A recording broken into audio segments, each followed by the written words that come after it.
Hello and welcome once again to Diane Writes. Thank you to everyone who joined us yesterday for the Kickstarter launch stream. I figure I'll start out with some Kickstarter news after I say hello to everybody. Hello James, first in the chat as usual. Hello Siobhan. I imagine you're enjoying watching this from home. By the way, a big shout out to Siobhan. She has been staying at my mother's place for the past week because she kept falling all the time and needed someone to keep an eye on her. And I have not been able to do that, right? Because obviously I'm already kind of, helping out a disabled person at home. So I asked her to cover it for me and she did. And I really appreciate it. She is now in a more thorough care facility, so we moved her in this morning. Right, so yeah, now we just got to clean out her apartment, and I really appreciate that. That's a good friend. That's a good friend. Oh, hello Cayetan. Hello James. Thank you for pushing the Kickstarter. I appreciate that. I will be talking about that a little bit. Why not do my second one for Sable? Awesome. And thank you for promoting the VOD channel. Yes, I do have a YouTube channel. And these days, mostly what I do with it is archive my Twitch videos there. So if there's something you missed and you want to see it, you can see it there. It's usually, it's like a little less than a month behind now, right? Except when I feel that something is pressing and needs to be put forward first. So, and if it was something like, say, the conlanging episode with Toblin, right, then I will say that in the stream title. The Shyred Fox episode should be up by now. Yeah. So lots of stuff there. Hello, Eli. Hello, Charmy City. Hello, Amale. Hi, Masadi's. Yeah, if you're going to advertise whiskey on my channel, at least advertise Canadian whiskey on my channel. Yep, I'm there. I'm there. Canadian whiskey is considered to be the best whiskey in the world, apparently, by experts.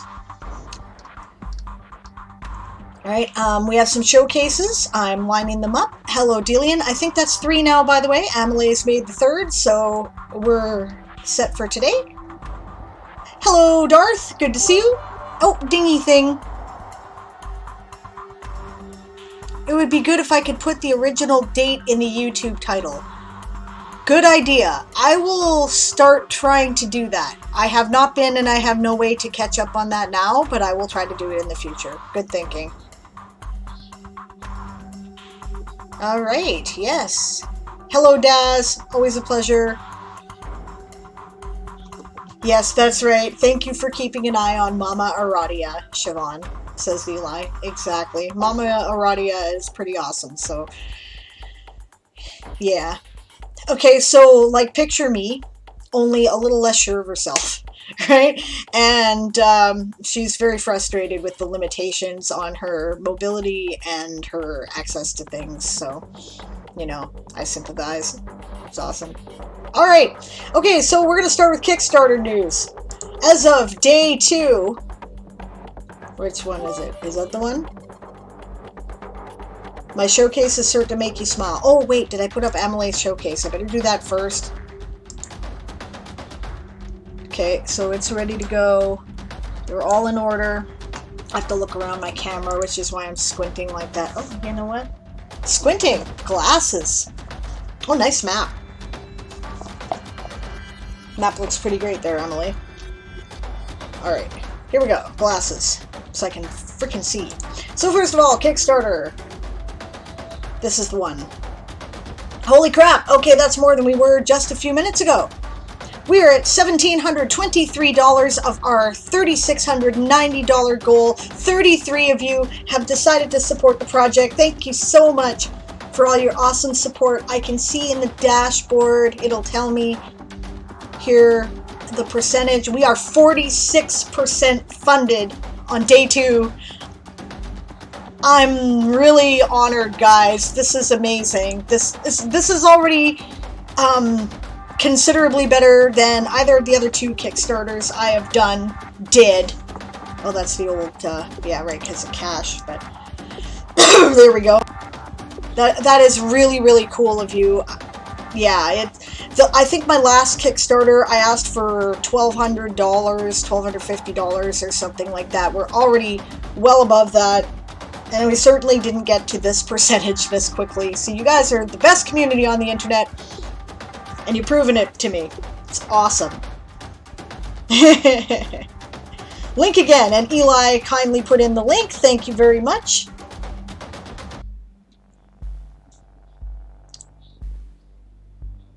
Yeah, Kayatan says my showcase is certain to make you smile. I'm looking forward to it. Emily says it's her new map. She put it into the Trash Your Map stream. Awesome, awesome. And I hope the feedback was helpful to you. For those who don't know, I think it's Fridays. Kaora is coming on the World Anvil channel with Dimitri, and they are trashing your map, letting you know what you need to do to make it the best map you can be. She used Wonderdraft and made some of her own assets. That's a good question there, Kayatan. And thank you for the congratulations, guys. Oh, didn't get the feedback yet. Hoping it will go this Friday. Otherwise, it will be the next one. Just finished the map yesterday. Okay, awesome. That is awesome.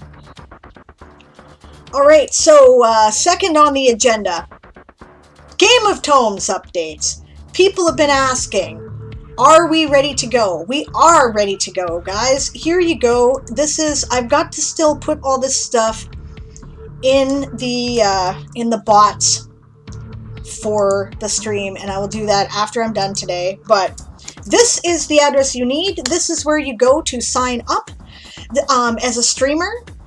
It will ask you all the Google form questions that we used to ask you, and it will also, once you are approved, give you access to the the automatic channel point collection system. You will have to give the bot permission to install those channel point rewards on your channel, right? And you will have to add the graphics from there.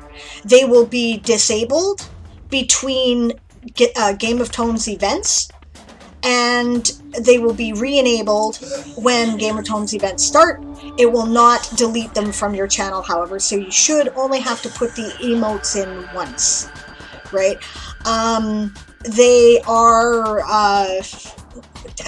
they're editable, right? There's your own house reward, if you have a major or minor house, will be worth 1 channel point so that it appears first in the list. That is, if you're a house leader, that will happen for you, right?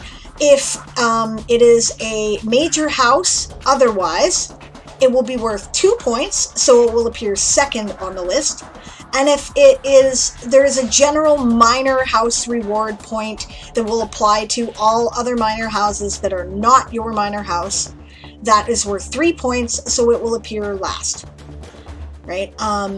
And we're going to have to come up with an emote for that last one, and I just remembered that now, so we will be doing that. It will probably be the Iron Tome, is what we will use for that. Or a blank device, right? A blank banner. So, yeah. Oh, we'll get to Conduit. That's the third announcement we're going to do, right? Just people have been asking. If you do not like going directly to that address, by the way, there is also this one, right, which is the Game of Tomes sign-up webpage, streaming Game of Tomes, and their link to that address is on that page. So either one is an option. And I welcome you to the Tourney of Tales. It's going to be a lot of fun. I'm not even signing up for Nano this time. I'm going to count my summer camp word count towards the Game of Tomes. So I hope you'll join me. House Lappin'. Now, I hope you join whatever house makes you happy, but, you know, I gotta cheer for House Lappin'. House Lappin'. My bunny bear over there. Yes. So there you go. If you have any more questions about Game of Tomes, or you have any trouble with the bot system, or anything the bloody hell else, you can find the answers on my Discord. There are Game of Tomes channels there. Just scroll down to the section. They're all in their own section, including an RP channel. Right, and we'll be happy to help you. because it's fun and we're looking forward to doing it again. So, yeah, Eli is trying to get together House and sending him. Hello, Author Goddess. Good to see you. And speaking of Author Goddess, yes, the next announcements are Writer's Conduit. Writer's Conduit, for those who have not heard, is a online writers conference that is taking place on multiple channels on Twitch. If you go to the website, you will now be able to find a listing of events and their times, the different panels and presentations that we are going to be hosting. We're finalizing a lot of details right now, so if you have signed up for Writers Conduit to stream or participate on a panel, expect to be receiving a metric fuck ton of email, right, and a whole bunch of forms if you haven't received them already, just so that we can make sure everything is all clarified and set up and ready to go, right? We're still working on the wording of the email, but there has been a lot of confusion over what the role of the panel host and the panel streamer, like the panel lead and the panel host, are supposed to do. So, initially, what it said in the instructions, right, was that the panel host is the streamer. They are the ones hosting the event on their channel. They will be, and they were intended by the instructions anyway, to MC the panel, right, to basically serve in the role of what in another convention would be called channel or panel moderator, right, which isn't the same as a Twitch moderator. It's, moderating the panel, directing the discussion, asking the questions, shutting down people who are being a pain in the ass, making sure the quiet people get to speak, right? So, and then the panel lead was basically the person who either came up with the idea for the panel or, we thought had some expertise on the subject, and they were to basically help keep the conversation flowing and encourage people to get involved if they were quiet, right? And the interplay between them, it was what it said on the instructions. However, the original plan was not to do that. The original plan was for the streamer to just run the stream and then somebody else to MC the panel, right? So this has, and apparently some people have been told one thing and some people have been told another thing. So both sides have expressed concern that they are being asked to do something they did not sign up to do. So our plan is the streamer and the panel lead should communicate among themselves prior to the event and decide which of them is actually emceeing the panel, right? If you cannot decide or you have trouble in any way, contact one of the planning committee, in particular Author Goddess, Coffee Quills, Mezzonine, Shy-Red Fox, or myself, and we will help you get it sorted, right? That's all going to be in a post that I'm still drafting to make sure that it all points you in the right direction and sends you where you need to go, but that's what we've worked out. I hope that works. Yes, too many titles crossing over with the con mashup is part of the problem, because there's convention definitions of what things are, and then there's Twitch definitions of what things are, and Discord definitions of what things are. It all became very confused. We tried really hard to come up with terms that explained the job but didn't mean the same thing as other things, and it did not work, right? And it just created more confusion. So we are in a serious discussion about next year. We're going to name everybody stuff like dragons, unicorns, hippogriffs, right? And then we can tell you what that job is, right? And it won't get confused with anything else. I think that we're actually going to do that. So, yep, Dad says, luckily I'm just a viewer, so I only have to watch. It's our first year with Conduit. We have something like 50 people signed up to participate in panels. We have 78 different streams that will be going on. And that doesn't even include what we're calling the chill and chat streams, which is that at any time, usually there will be 3 panels or presentations running simultaneously, which will all be about different subject matter, and there will also be a 4th stream running that will either be a place you can go to hang out and chit chat, or a writing lobby, or just like a chill, relaxed stream, right? And you will have all of those options at any hour that the con is active, right? That is the plan. So there's lots of stuff. There's something for everybody to do. Tell your friends, let them know, right? Because it's going to be a hell of a good time. When you try to coordinate that many people, there are always hiccups, especially the first time. And those of you who were here for the first Game of Tomes will remember that. So it's normal. And I can assure you that right now, if nothing else changed from this point, the con would still run, and it would still run fine, and it would be great, right? We're just trying to clear up some last-minute, sticky issues, right? And help the streamers and the panel leads and the panelists have an easy a time as possible, right? So we've had to adapt the infrastructure several times as we've gone, because just like with Game of Tomes, it got really big really fast. So we're working on it. I'm curious. Conduit streams will be in writers or special events category. I am going to tell people to put it in special events because it will give us more attention on Twitch. However, I expect that some people will not get the memo and they may still do it under writers or for the words or something like that. However, you can find the entire schedule. You will have all the channels and exactly what is going on at any given moment at the website. Right. Furthermore, each stream, we are setting it up so that there will be a chat bot command that you can use, and the streamer will also tell you about all the events that are currently going on, as well as their own, and what events you can expect to go to next.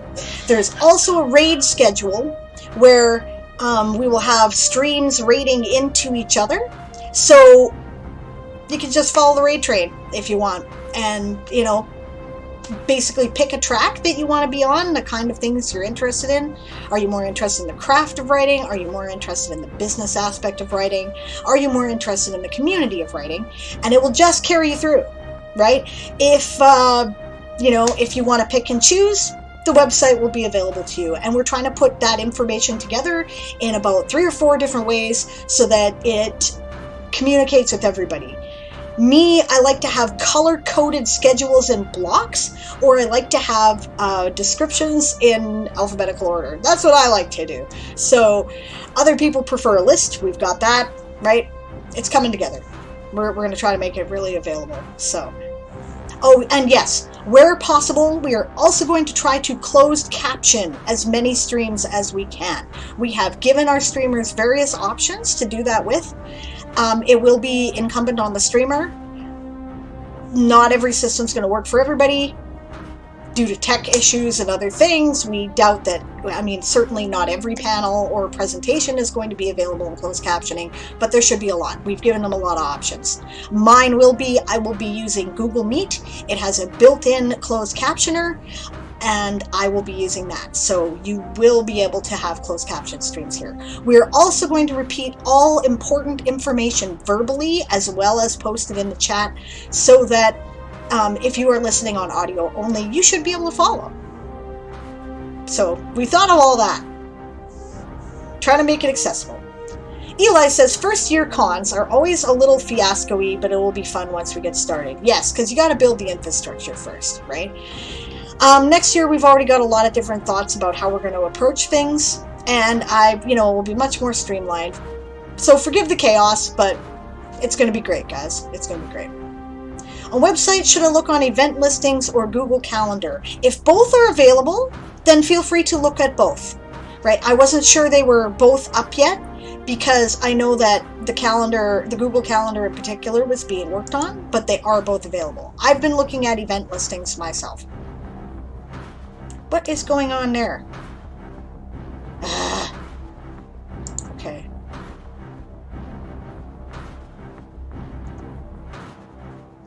Just a second here. My thingy is doing weird things. Close! Stupid thing.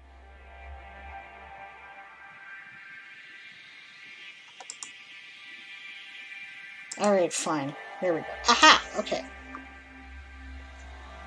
Some events on Google Calendar aren't at listings. This is why I asked. Yeah, we're still sorting it all out, guys.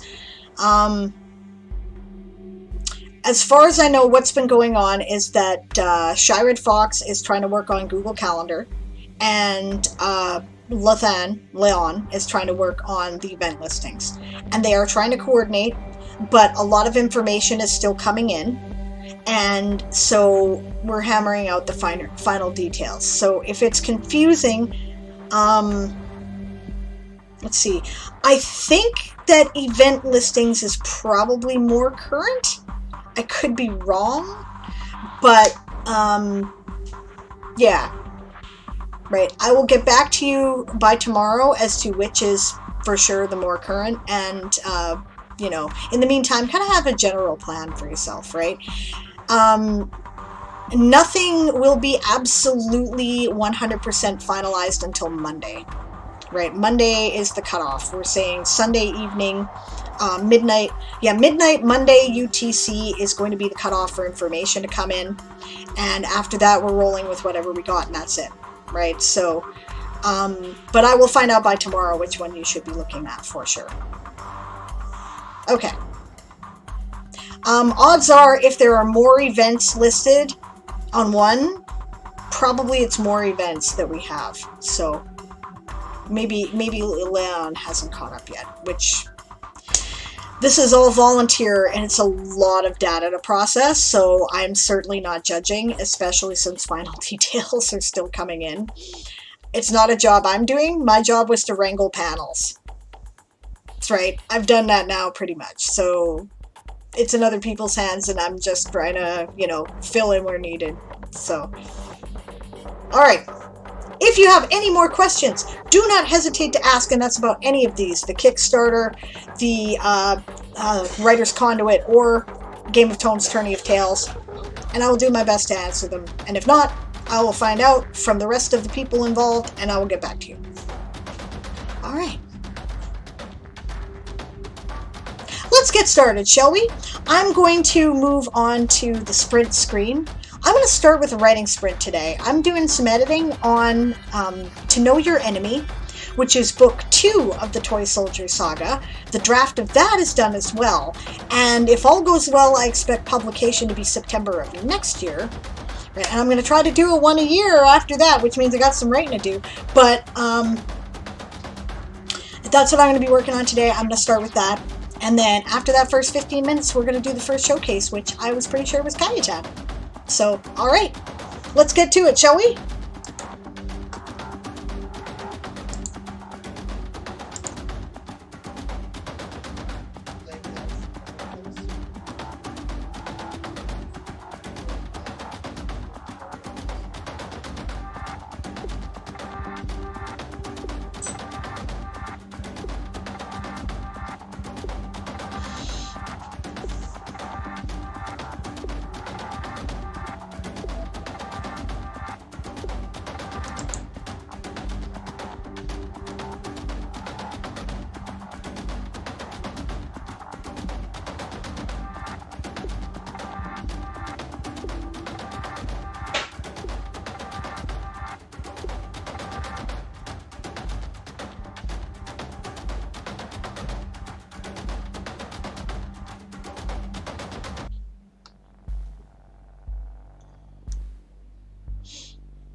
Oh, that sucks, Daz. More work has arrived. Boo. Okay, go kill the work. See you when you're done.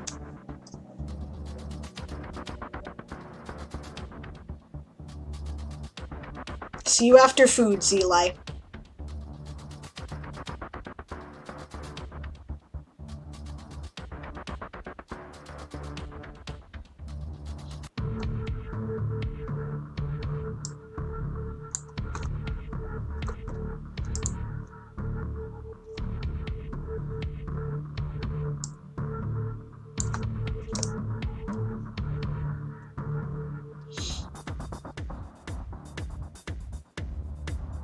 Welcome back, James.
I need to check whether or not I did that in numerals or in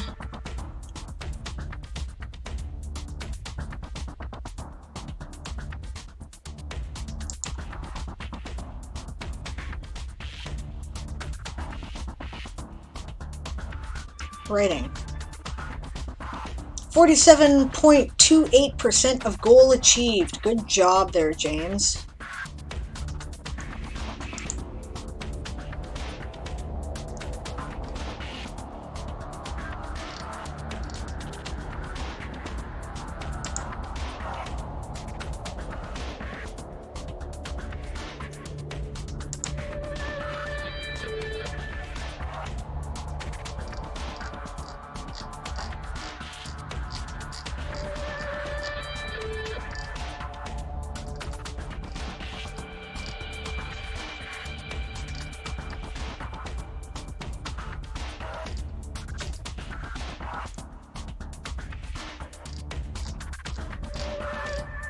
Hey Rowan, how are you? Oh, that's my Kickstarter. Ooh, nice.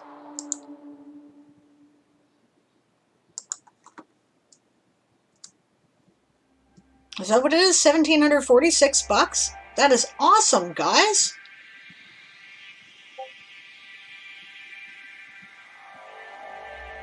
Yep, that's amazing. Thank you so much, everyone. And thank you to whoever just pledged. Thank you. That's awesome.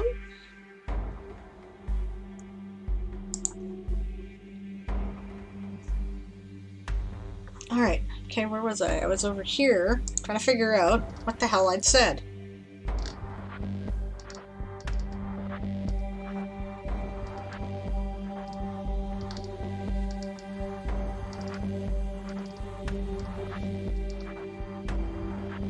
Okay, I wrote out the numerals. Okay, fine.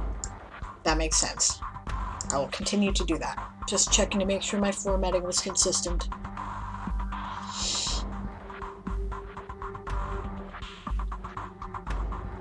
Tired, got my big job for the day done, which was to pump water and move around heavy 2-inch water line. Yay, sounds like fun, Rowan.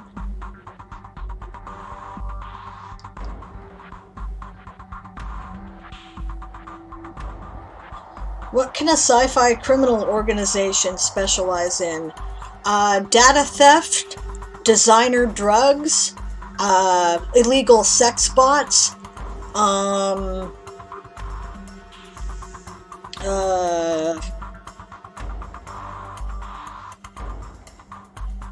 hacking, currency heists, industrial espionage. So pretty much the same as real life. Just think of, yeah, exactly. Just think of how the tech would adapt, right? People are the same. People don't change. The technology changes, and how we interface with the technology changes. So yeah, I mean, think about the shit that criminal organizations do now, and think about how that might change in the future with the technology that you have available. Yeah. Cyber assassinations? Yeah, if people had, like, microchips in their heads, blowing that data might kill them and, could be rated as a malfunction or something with software. So yeah, that's an option.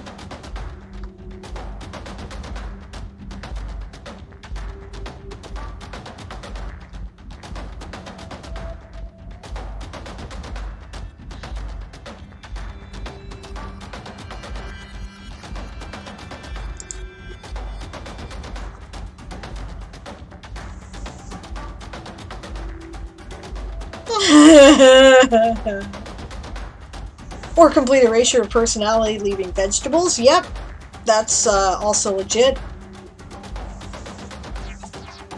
James says, accidentally F5 Sable stream and I got the Jameson's whiskey advert again. One, I don't like Jameson's, and two, Jameson's is Irish, not Canadian. This is true. Okay, on the level of whiskeys, yeah. I know, I'm sorry, but Irish whiskey is definitely not my favorite. Although I do like Scotch. I do like Scotch. Especially good peaty Isle of Skye type Scotch.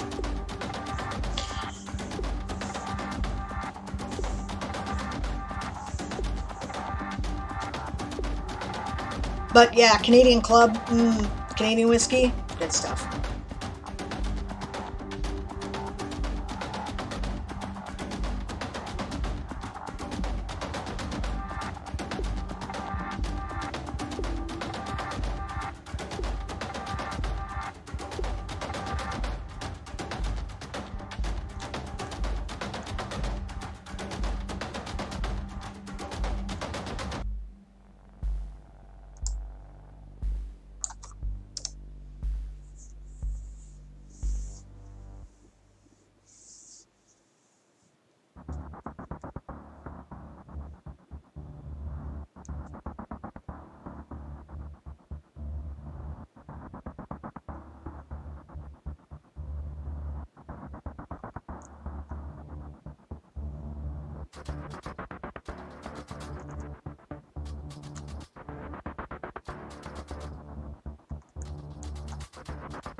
Okay, see you in a bit there, Kayetan. Emily says sci-fi would be even more relevant on technology, so hacking would have an even bigger impact than the ransomwares we already see. Yep. Talisker is the whiskey I get from my father. Cool. Oh, reliant. Yes, reliant on technologies. Yeah. I mean, all the money's going electronic, so once it all becomes electronic, only electronic theft will work, right? There won't be any more safes to break into. It's my theory, anyway. Maybe money works differently in Kayetan's sci-fi world. I don't like this sentence.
And that's the sprint.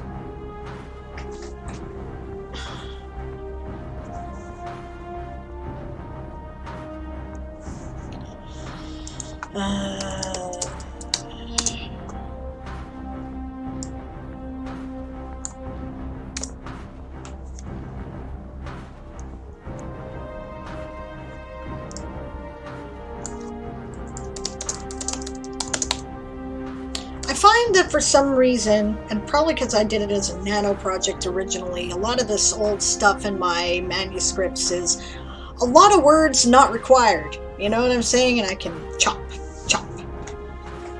In this case, more like a machete than a chainsaw, which is appropriate considering they're basically in a jungle. But, yeah. Alright, so conversation I missed. Oh. Reliant, not relevant, it says Amelie, in regards to sci-fi would be even more reliant on technology, so hacking would have an even bigger impact than the ransomwares we already see, right? And then she suggested all infrastructures are reliant on electronics too, yeah. So terrorism, right? Shut down the hydro system, right? Shut down the electric system, right? Shut down the power grid, unless you do whatever it is they want. Right? Protection rackets. We're going to shut down your power, even though the electric company says that you have power, unless you pay us a 10% fee on your profits as a store. Right? That could be a thing. Yep. Emily says, if you can deactivate them or steal some company's info and then only give it back in exchange for money. Yeah, they would totally use it, for sure. So, computer capability would be much more important in sci-fi for criminal activity. Right? Yeah. Yeah, Talister's good, I agree. Yeah. Now, what else did I miss here? Eli is back with cold miso soup, cheese, and salami. That's awesome. How to get all the cat's attention, says Rowan. Open tin of sardines. Yep, that'll do it.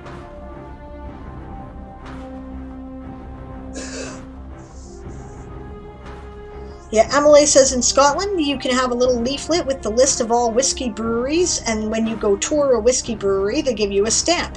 The goal is to collect them all, and of course every time you get a tasting. I agree with Rowan, that sounds like a good time. Like I said, I like scotches, so I would probably really enjoy that. A friend of mine got, knowing that I like scotch, right, he ended up getting a scotch sampler of a couple of, different high-end scotches. Like, there was like half a dozen or a dozen of them or something years ago, and he shared them with me and we sampled them. We're like, yeah, that sounds good. I find I really like the peaty ones, which is why I like a good Isle scotch.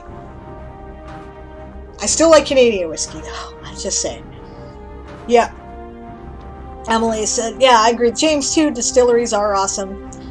Emily says, especially when all the distilleries are up in the highlands at the end of twisting roads. Yep, best place to put an alcohol tasting.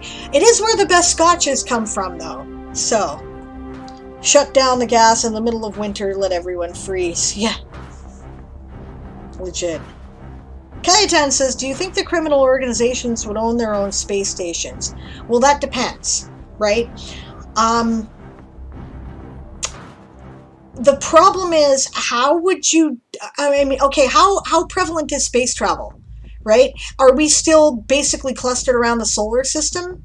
If so, probably not, because it would be very difficult to hide it. If we're out in like multiple star systems, which I think I remember, and there's like light years, common FTL exists. Okay, in that case, yeah, why the fuck not? What a great place to have a hideout. Space is big.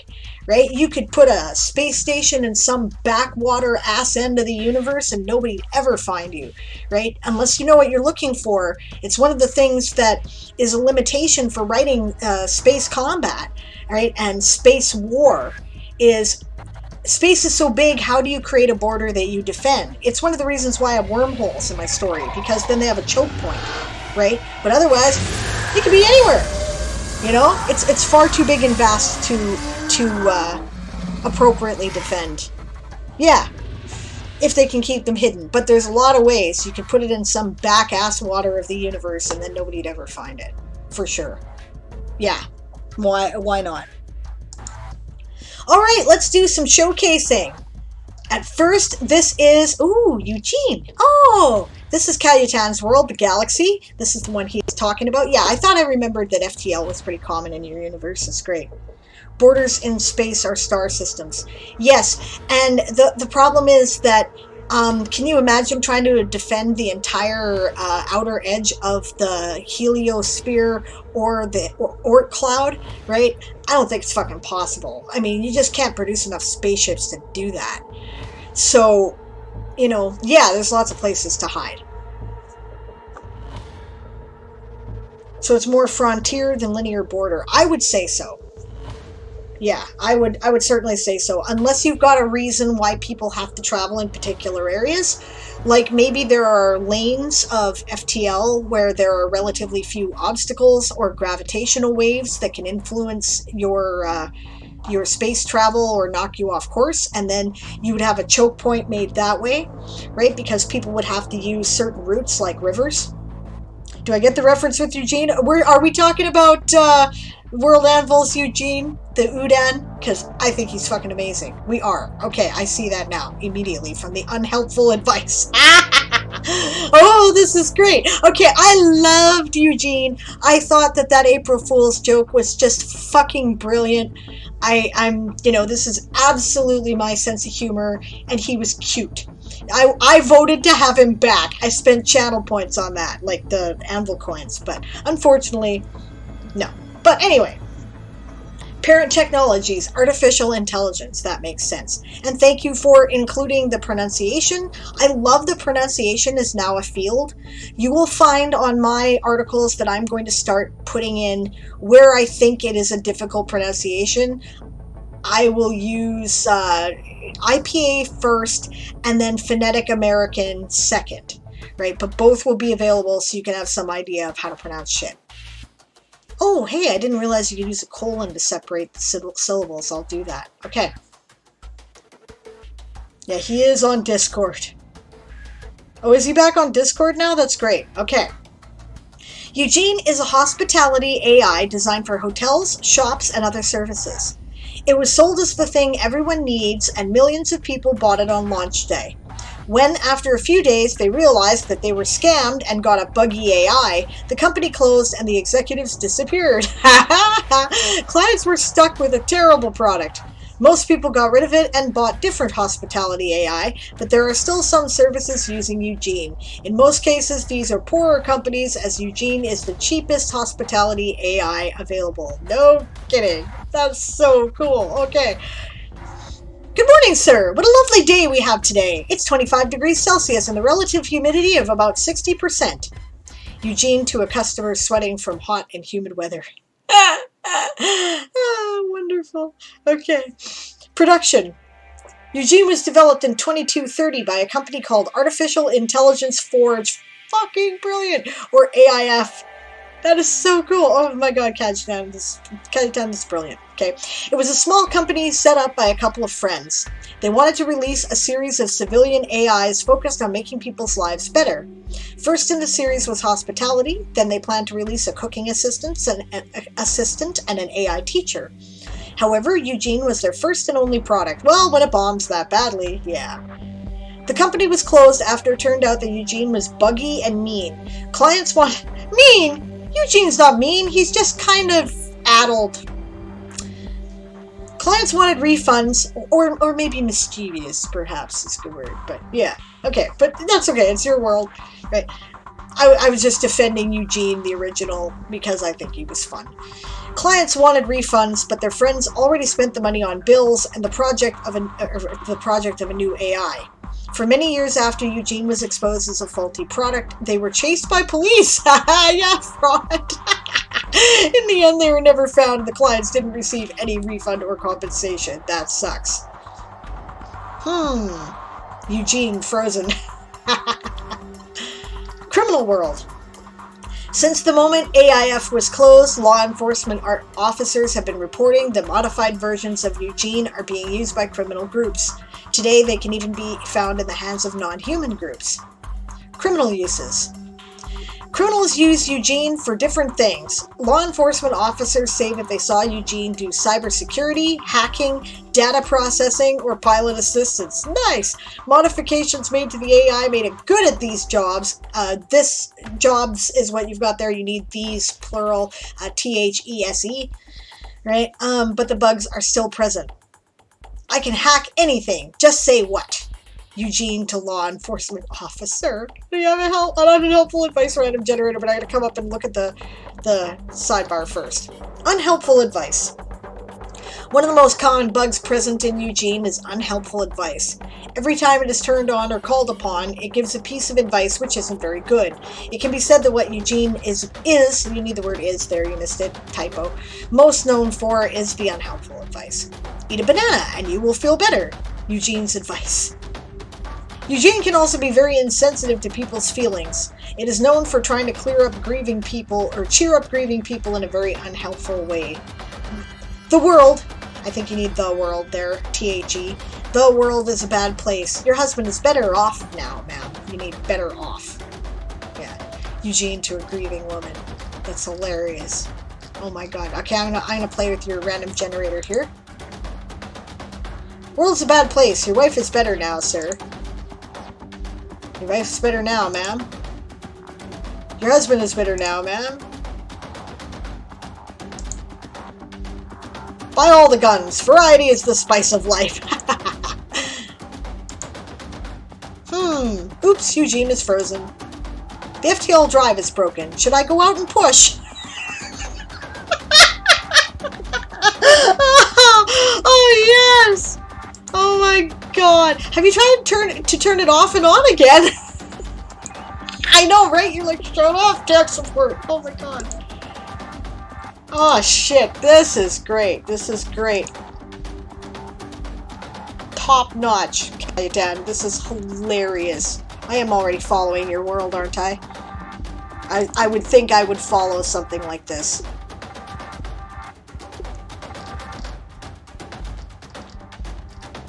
Yes, I am. Okay, good. I was making sure.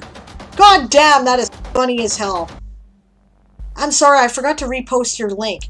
Okay, guys, go here, right? And if you have a sense of humor, give this a like, because I thought it was brilliant. Yeah, I figured you had probably just started the generator, and I'm sure it will be expanded. Go give that a like. I'm going to recommend it as, like, a featured article. That is hilarious. And by the way, Calyatan, good work on the grammaring. Right? You have done a great job of that. There were only a couple of minor mistakes. You have made significant strides in your English grammar since we first started talking. So, way to go. If I've been helpful with that, that's great. But either way, the work you've done is top notch. It is almost impossible for me to discern that English is your second language. Or at least not your first. It might be your third for all I know. Or fifth. But that's awesome.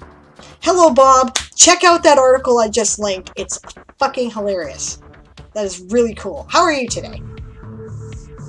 I hope you're well. Genius. Genius. Just great. I'm totally going to put this aside. I'm going to recommend that because I like funny. That is funny. You read it. I hope you liked it. I thought it was really cool. Okay. We have 6 minutes left in the sprint slot. I'm going to use it to actually do some editing, I think. We'll start with James's showcase next. I'm good. How goes the Kickstarter? Yes, I did a report at the beginning of the stream, but oh no, wrong one. It may have changed since. I'll just double check. But I'm pretty sure it's at $1,746, which is, I believe, 47%, 47.5% is what James said of the $3,690 goal. So in like a day and a half, well, actually about a little over 24 hours, right? Thank you guys. Freaking amazing. Oh, hello there. Thank you very much for the raid, Damparo Plays. Welcome. Good to see you. I hope your stream went well.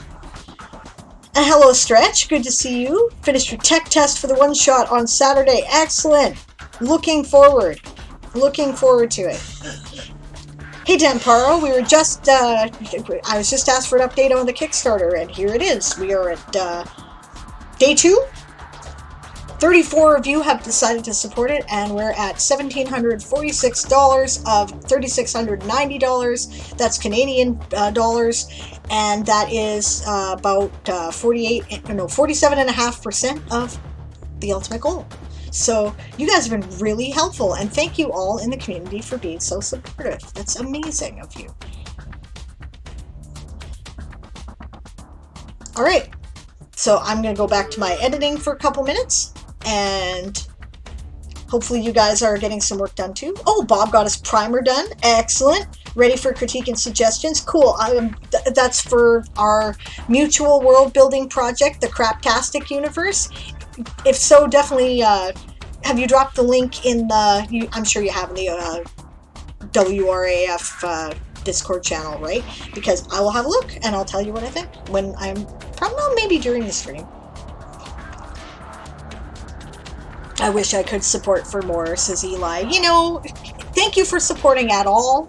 And I get being fucking broke, okay? I've been fucking broke a good deal of my life. You know what? Sharing it is support too, right?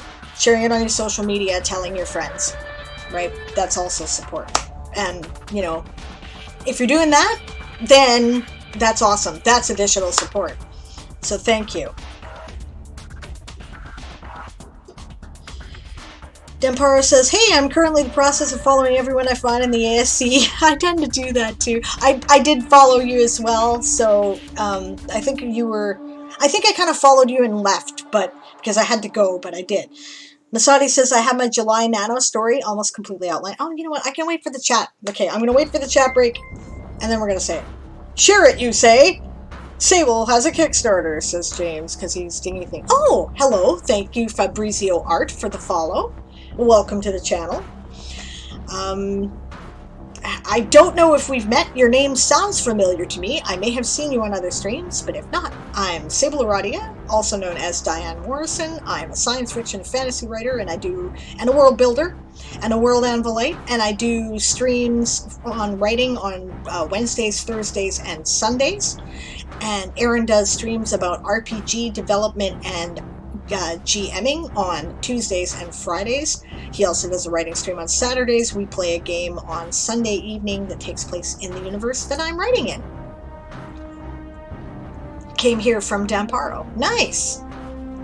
Well, welcome. And I'm glad to see you. I may have seen you in other streams, is what I'm thinking. But if either way, that's me. That's who I am. And yeah. Speaking of which, I'm going to take these last 2 minutes and get a little editing done.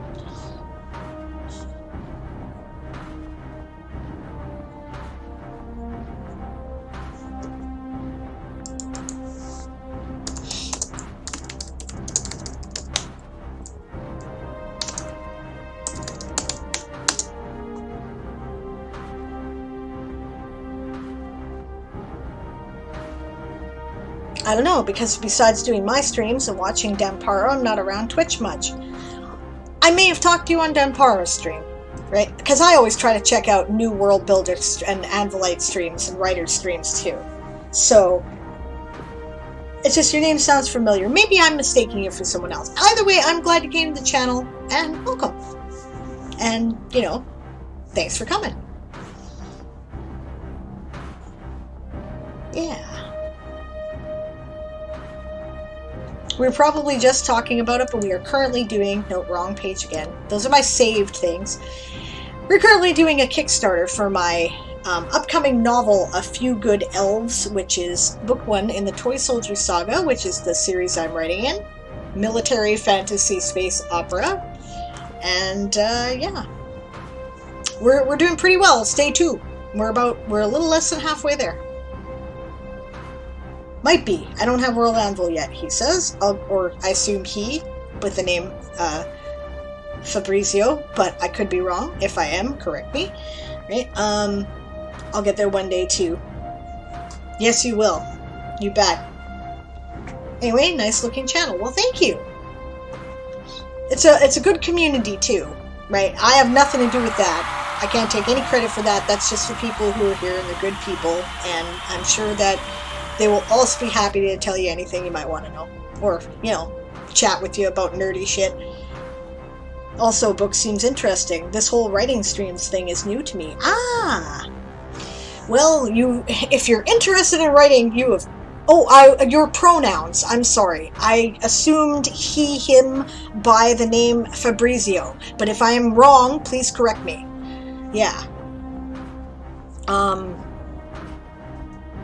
Yeah, writing on Twitch becomes more of a group activity, and it turns something that is usually lonely into something you do with friends, and I love it. I'm very productive as a result. Yeah, no worry with pronouns? Okay, cool. Glad I got it right. But yeah, I shouldn't assume. Kayatan says, World Anvil is the best community on the internet. No word of a lie. Absolutely 100% is.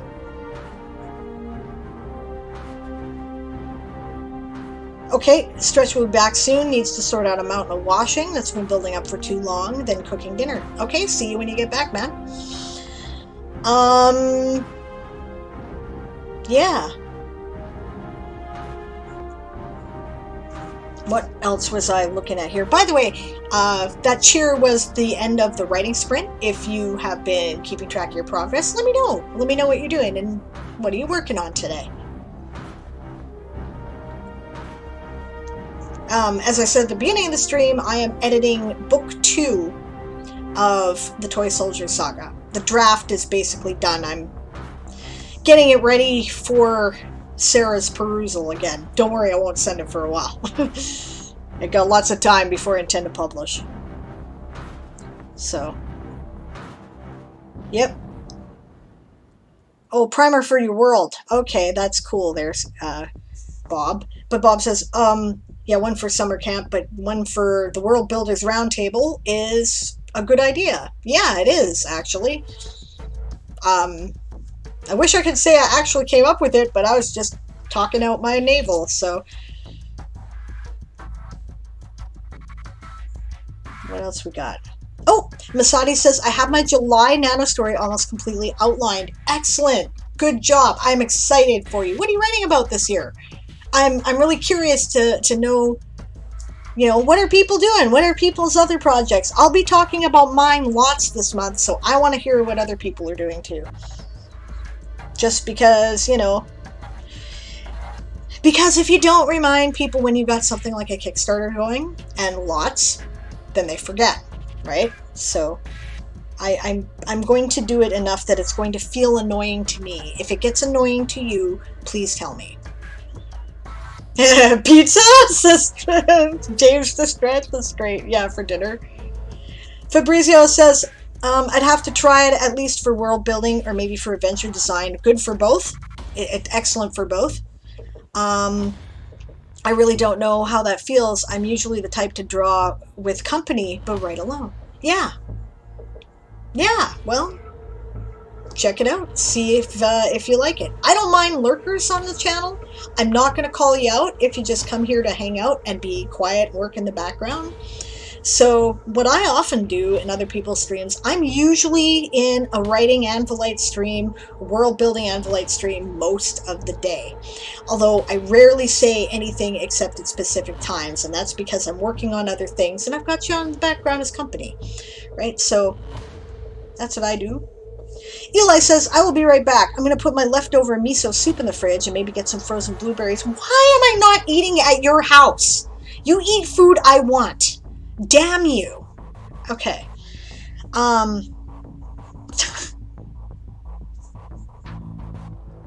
Rowan says, I'm working on cooking ideas for Pensick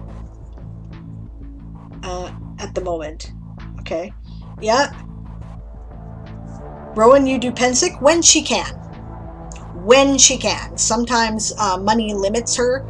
I used to play a lot in the SCA too. I haven't in a long time, but I'd sure as hell go to Pensick. That's where the name Sable comes from, as a matter of fact. Sable O'Malley was my SEA persona. She is a pirate, as you might expect. Yep.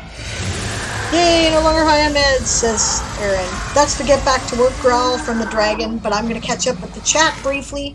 If you're doing the writing sprints, that's your hint to get back to work. And, you know, write for 15 minutes and then take a break. But I'm going to finish the chat because I'm going to do another showcase here as soon as I am done with the chat. Emily says, you already know my project. I'm making a map for it right now. That's right. Awesome.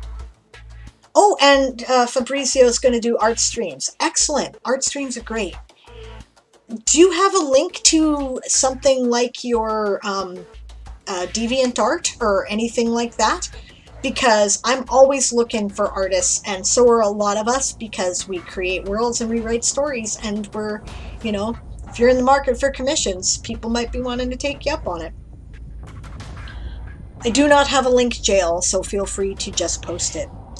Rowan says to Bob, not yet, regarding going to Pensick, but it's on my list of things to do, and I'm currently doing a 1632 fanfic with a co-writer where we drop Pensick 2022 into 199 AD Northern Scotland. That is amazing. I can't wait to read this, by the way.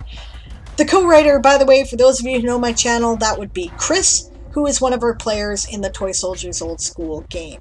So, excuse me. Masadi says, I'm writing an urban fantasy story in like an alternate reality Earth, and I'm really enjoying it so far. Excellent. I love urban fantasy. Do share when you're done. Kayatan says, I'm currently working on my sci-fi world, as you saw earlier, but July is Gaslamp Fantasy. Excellent. Excellent. I want to see that world develop more, but I love your sci-fi world, I have to say. Bob says, am I either streaming adventure building or building the world around the adventures? Pretty much. Kayatan wants to know what Pensick is. The Pensick War. It is a huge event that happens for the Society of Creative Anachronism, which is a medieval reenactment group where you pretend you are somebody who could have actually existed in the Middle Ages and make up like a persona around them and kind of LARP it. And it happens, I think 5 different kingdoms come together at Pensick, and it happens every year. So it's a huge event that it brings a whole bunch of people together. I've never been, but I've heard epic stories, and it is on my list of shit to do before I die. So.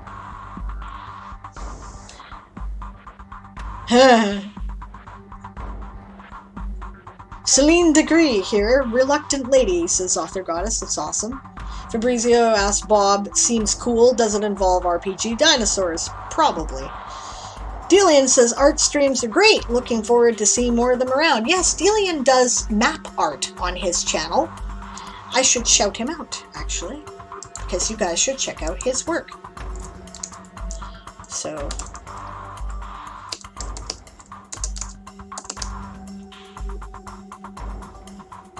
Aha! You post your work on your Twitter. Okay, cool. I'll go check it out and give you a follow. That is very cool. I see that now. I'll do that right now. And I am also going to shout out Damparo for coming to raid us. So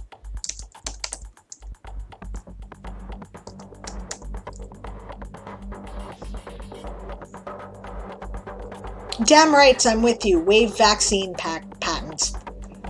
That is the most ridiculous nonsense. In the middle of a global pandemic, these bastards are still trying to protect their corporate profits instead of save the fucking world. This is the cyberpunk dystopia we warned you about in science fiction, guys. I'm telling you.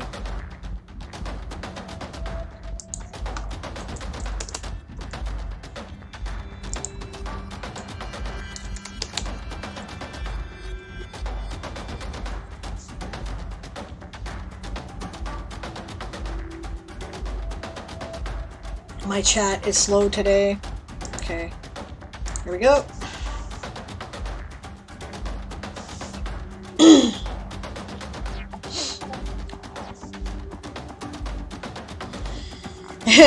Bob says, not yet, but who knows? I'm a dinosaur. Been doing TTRPG since the old chainmail days, 1970s. Yep. And Aaron says, Bob and I are true fossils. Yep, they are OG gamers, for sure.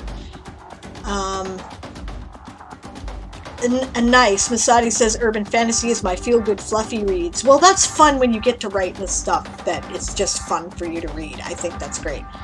That's why I do Weird West, by the way. Yeah. Oh, hey, Fabrizio said, I specifically made a thing with RPG dinos. Fabrizio, yeah. And Dempara says, Fabrizio's love for dinosaurs is proverbial. Aw, no frozen blueberries for Eli. But I have a cold pack, so I'll not be dying. Yeah. Nice about Pensick, says Fabrizio. I might have finally understood part of the lyrics from a folk song I like. Serious Steel, Leslie Fish. Heading back from the Pensick War. Yeah, great tune. I love Leslie Fish.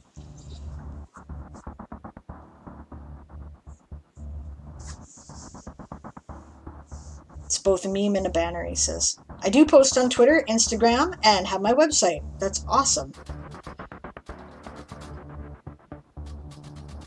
You just said something based? I'm sorry.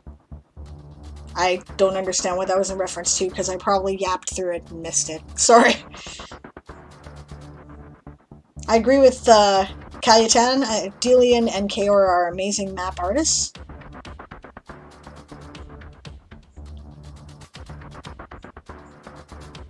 Yep, I was right. Serious Steel by Leslie Fish. Yes, good tune.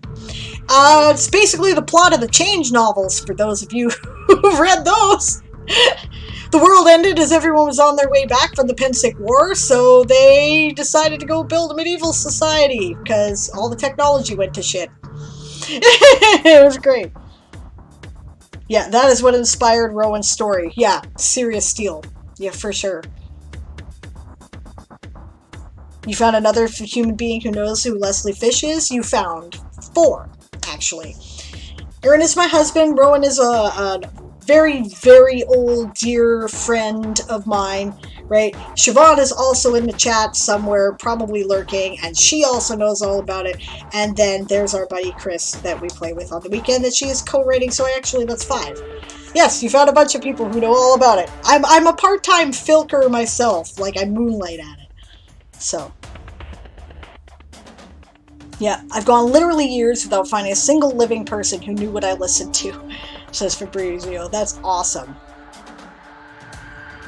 The base thing was the agreeing plus mini rant on waiving patents. Yes, 100%. Yes. Nonsense that they won't do that. It's the most ridiculous, evil, corrupt thing I have ever heard in my life, actually. So, yeah, actually, I think my music thing is still in the chat, my music command. It may not be, I may have to type my link. Okay, I didn't make this music. That was for another older thing, but the address is correct. That is where you will find my folk music. So, yeah, and welcome. Cool. I love another folk fan, because you're right. Nobody knows what the fuck it is, and I love it. Oh, that's right. Sigurd was an old man, the last of pagan kind. Yep. Alright, I'll get to writing. Oh yeah, the Lady Hawk OST, and found Lady Hawk from Julia Ecklar. Lady Hawk, fly swiftly on, wings spread with each morning's light. Lady Hawk, from dusk to dawn, teach me the magic of flight. Good tune.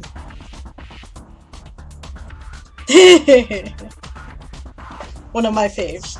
That's so cool. Yeah, film fans. Excellent. That's great.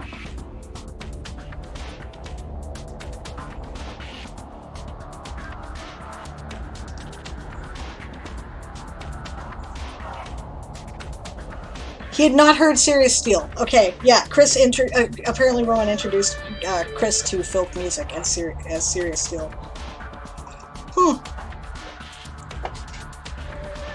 Yes, that's a beautiful line, isn't it?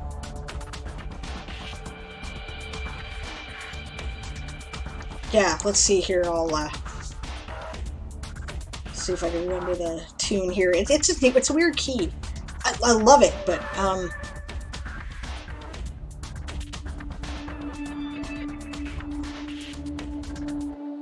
no, I'd have to listen to it again now because of the music I've been listening to. But yeah, that is one of the most beautiful lines, followed by, it's the faith she places in the truth of a dream, and, or in the, yeah, in the truth of a dream? And the courage she believes I can show. That's right. Yeah. Fantastic.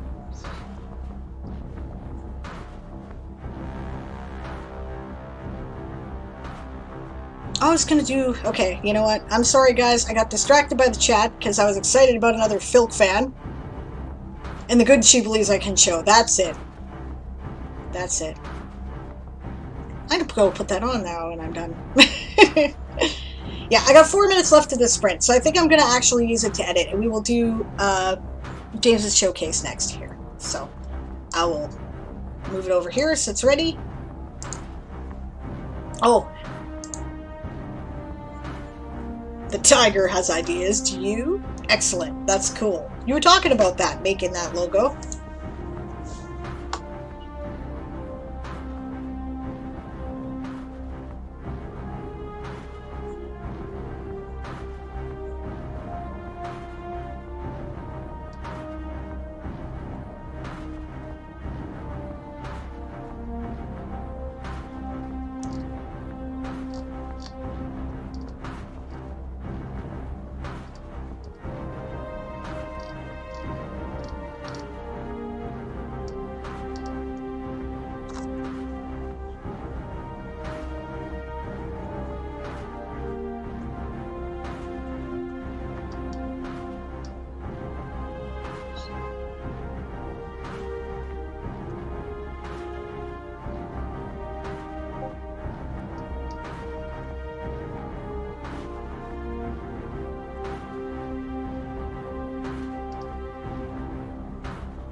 Cool. I actually managed to get one person interested by actually singing Ballad of a Spaceman at work. Oh, sorry, I'll let you work, Soul, on this channel. I'll talk in a minute. It's cool. Yeah. Also got my siblings partially hooked mostly on Heather Dale stuff. Ballad of the Spaceman is awesome, and Heather Dale is also awesome. I actually was on a stage with her at one point, so that was like really an honor. It was the Sunwheel Pagan Festival a few years back in Alberta. She was amazing. Yeah. And Sharon Knight was there too.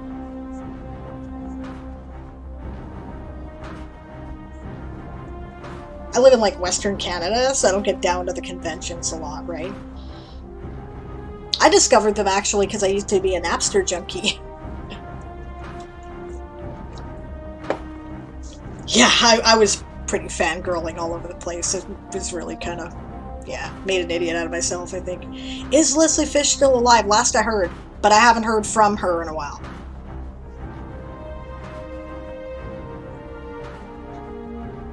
I know that Joe Bethencourt is no longer with us.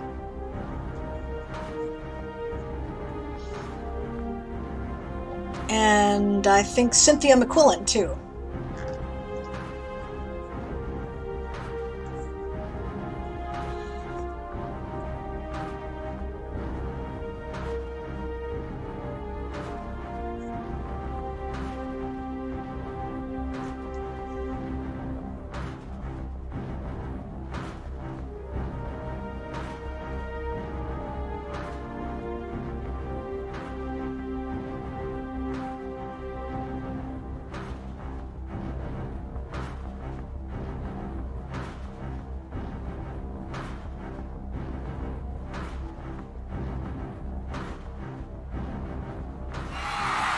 And that's the sprint.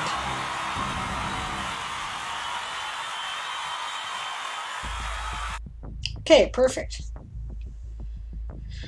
Yes, says Aaron. In response to, is Leslie Fish still alive? Yep. Rowan says, I've seen something posted on her YouTube channel as of 6 months ago. Cool. Fabrizio says, she'd probably shoot me if I came out. I'm actually religious, but hey, it'd be an honor. Yeah, you know what? Right? But I don't know. Yeah, you say religious like it's a bad thing. Hey, cool. Believe whatever you want, guys. Like, seriously. You know? Nothing wrong with having faith. I realize there's a strong atheist streak in folk music, and there's also a strong pagan streak, right? But I think mostly the atheism is geared towards the fact that there is such an aggressively I mean, I'm not going to say all evangelicals are like this, but there's a large number of evangelical political type people in the US who can be difficult, right? I'm not saying that, you know, that applies to every evangelical, of course, right? But I was half joking. Yeah. Well, yeah, fair enough. It's not to me. Sometimes things Christians specifically might be bad to her. I think so, and probably because she's had a lot of bad experiences with Christians, which is, you know, pagans tend to run into aggressive Christians a lot, I have to say. And I know for a fact she used to be a Norse pagan. I don't know if she still is. I don't know her well at all, so, like, I've never even actually met her in person, so. Rowan says, I've been listening to a lot of Leslie Fish recently due to my current writing topic. Awesome. Matter of fact, in my main character's point of view, first section, Sirius Steele and Leslie are given a mention. Awesome. Fabrizio says also about evangelicals, I'm not, but a European friend of mine is, and completely different thing from US ones. Yeah, totally. Yeah, there you go. Aaron is my husband. I agree with him. There are toxic people who claim Christ's mantle, and then there are Christians. Yes. Same for Catholics. Yeah, Catholics are very widely depending on where in the world they come from. I got nothing against any particular faith at all, or, you know, and most of them I support, right? Just don't tell me that, you know, don't give me grief because I don't believe what you believe, or don't believe whatever it is you don't believe, and then we're good. That's all. Which I'm not seeing, so. Yep. Cayetane says, pagans and Christians have been at each other's throats since the death of Jesus. Before that, really, but. And to be fair, if you're going to include all pagans in a single group, we started it. Right? Because if the Romans hadn't had such issues with Christ, none of this would have happened. But, yeah.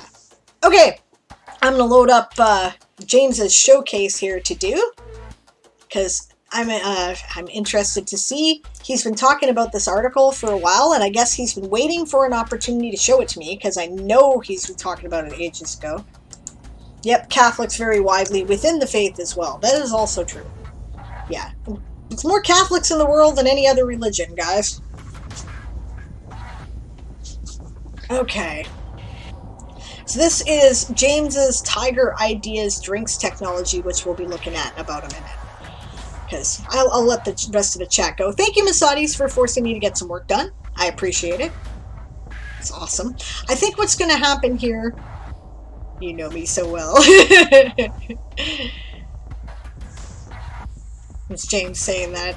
Cayetane says, Romans had problems only because Christians didn't agree to treating emperors as gods. I don't agree to treating emperors as gods. Thank you. I agree with you completely. Yes.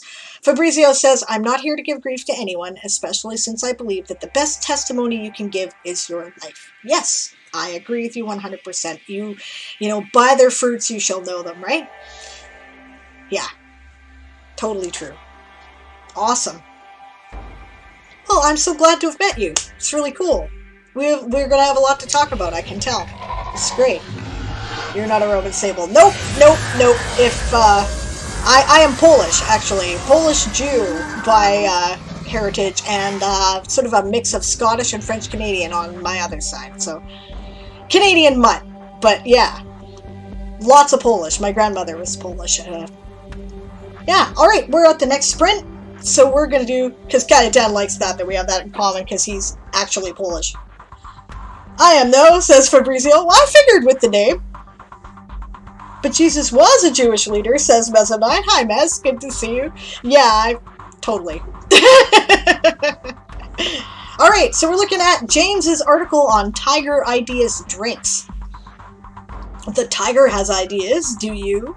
A slogan from Tiger Ideas Drinks, and this is the logo that he made. I really love the, pixel art look of it. It's really cool, really retro. That's neat. He was a dissident leader. Well, that's why they took issue with him, Bob. I'm lurking. The topic drew me out. Oh, okay. I didn't realize you had an interest in religious history. That's cool. Fabrizio says, got a Roman name too. Whole package. Awesome. Demparo's off to bed. That is totally fair. Good night. Thank you so much for the raid, and a pleasure seeing you. And I hope your stream went really well and you had a great day. I'll see you again soon. Yeah, a very peculiar kind of dissident. There's a particular way, yeah. Minecraft for the art, says James. Awesome. Yeah, which Pilati failed to spectacularly to get. Yes. Yes. Kajetan says, and meanwhile, some Polish people think Jesus was Polish as well as his mother. Oh my god. Okay, so the people of his region were very brown. Okay? And I don't see why it matters. I don't know why people insist on this, Besides the point, like, make Jesus look like what you want him to look like in your culture, because he represents something that is bigger than any one person. Who gives a shit what his skin color is? Why are we having an argument about this? And why do white people have any illusion? Anyway, okay.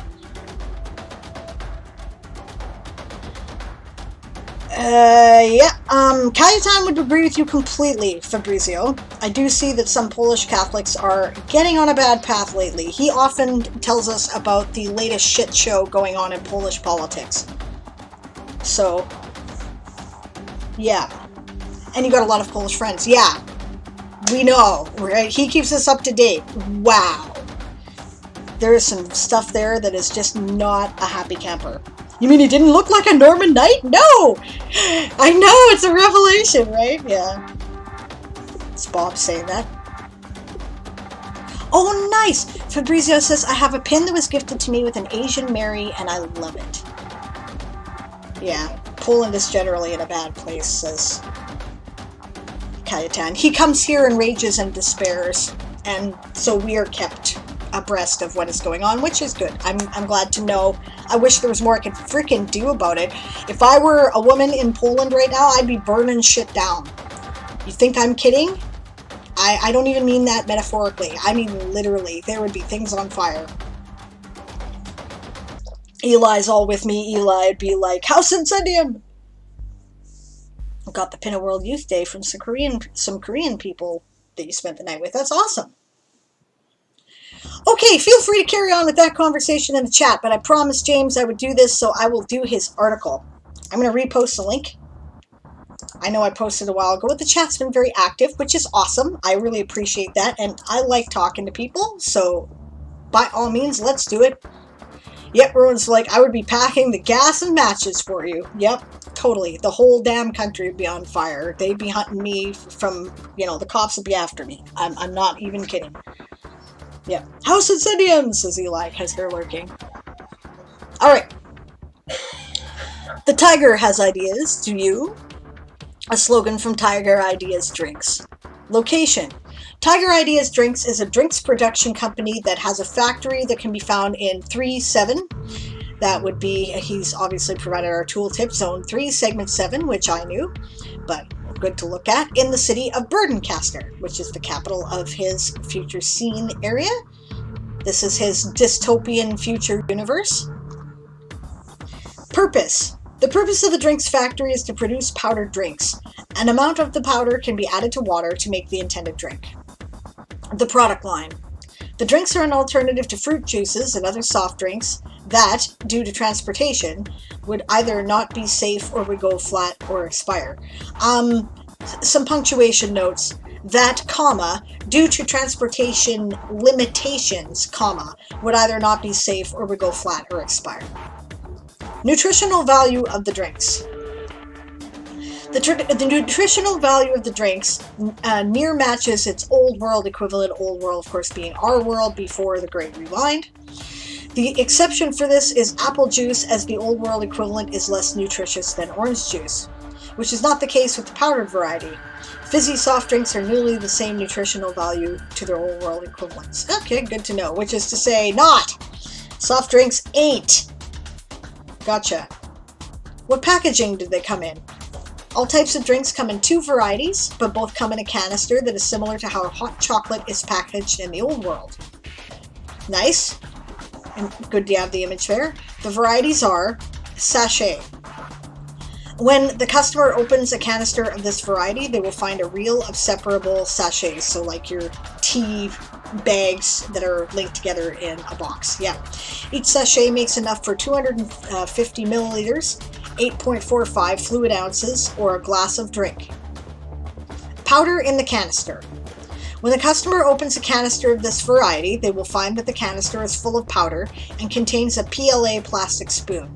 The spoon measures out 75 grams of powder, which is enough to make 1 liter, 33.81 fluid ounces of drink. Cool. How it's produced. The powdered drinks are first made by adding the dry powders into a mixing machine.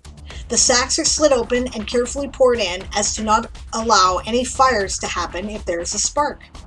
Sparks can make powders catch fire, such as with coffee creamer. I did not know that, actually. So I knew coffee creamer could, because if, every kid in high school has the buddy that you went out camping with, right? Or, camping, which is more likely, fucking off somewhere in the bush that you're not supposed to be and making a fire, right? And then some asshole always brings the coffee creamer, whatever, you know what I'm talking about, the white powder stuff, and throws it on the fire and it goes whoosh, So, how it's produced. The powdered drinks, okay, no, I already read that, the first paragraph. The dry ingredients are mixed thoroughly, which include the vitamins and minerals, along with any dry ingredients that allow for a better taste experience. For orange juice, citric acid is added, which provides its sour flavor undertones. That looks like a tooltip. Foods and drinks have distinct flavor notes to be considered that single flavor. For example, milk chocolate has notes of richness and creaminess, among others to be considered chocolate flavored. Fair enough. Other dry ingredients include sugar and other powders that allow the ingredients to be dissolved in water without floating contents. Sugar made from sugar beets in his world.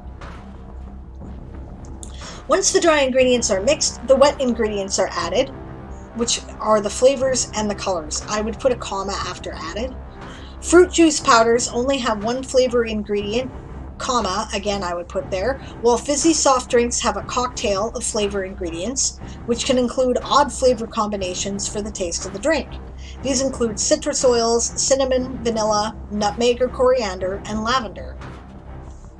The ingredients are then mixed until the telltale sign of no white streaks. Once this occurs, the batch of powder is emptied of the bottom? I think you meant from the bottom. The powder is much stiffer and no longer has flammability issues. Good to know. The emptied powder is laid out on trays to dry. Once it is dried, it is put into one of two machines depending on the packaging being used. Sachet. The powder is dumped into the hopper at the top. Sachet tapes are loaded into the machine. It measures an amount of the powder into each sachet and seals them. Each tape has the same sachets that would go into a canister. Powder in the canister. In this variant, a canister is loaded at the bottom. The logic of the machine knows when an empty canister is loaded and when an empty canister is there but is full. I would put a comma after loaded, and when a canister is there, comma, but is full.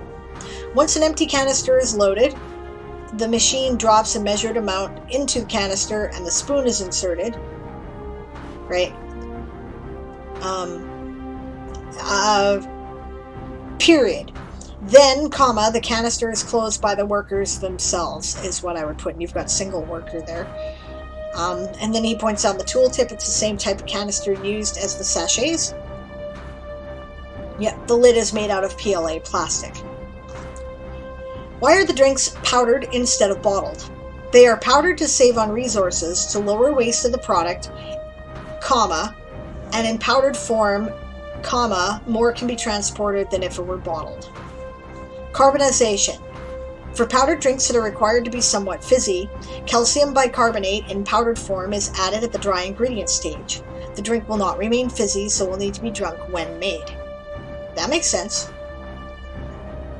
Employees. How many people work there? For the mixing stage, there is only one person at each mixing machine, although each machine is large, able to create 100 canisters at a batch. At the packing stage, there are 4 people for the sachet variant and 3 for the canister variant. Sachet variant. 1 person to load the machine with powder, 1 to load the machine with sachet tapes, 1 to roll the sachets on themselves to be inserted into a canister, 1 to quality check. Canister variant. 1 person to load the machine with powder, 1 to load the machine with canisters and insert the measuring spoon, and 1 to quality check. How many hours do they work? If you have a question mark here in this title, for the subtitle there, you also need one in this subtitle, right? Just for consistency of formatting. Full-time hours are spent working at the factory. Makes sense? Shipping and distribution. Where do customers buy the drinks? If they want the drink pre-made, they can go to a porridge house. That's why porridge house is listed as a... we read that article before. Yet the canister of drinks can be purchased at the confectioners in 4.8, Zone 4, Segment 8. Is there competition? While there is competition, it doesn't produce drinks within Burdencaster. It does, however, have imports. The customers of the drinks have brand loyalty to the locally produced Tiger Ideas drinks. Mother, sorry they ran out of apple juice powder by Tiger Ideas drinks. I had to get a version from Stardust drinks. Teenager, Mum, I'd rather drink Swill. A family conversation on a shopping trip. I'm just changing the way this is phrased because this is not really the way that people talk. It sounds like part of a commercial, and if it is, that's great. But if it isn't, then maybe, sorry they ran out of Tiger apple juice powder. I had to get a version from Stardust, is what I would say instead. And we can infer that these are brand names, especially if you capitalize, right? And I would say Tiger apple juice powder because it's like used as an adjective then to describe the apple juice powder from Tiger Ideas. And they know the full name of the company is Tiger Ideas Drinks, but people don't tend to use that kind of thing in a full conversation. We're lazy. We drop syllables, right? So anyway, that's really cool. You obviously watched an episode of how it is made, or maybe more than one, right? In order to get the, details of the manufacturing of drinks.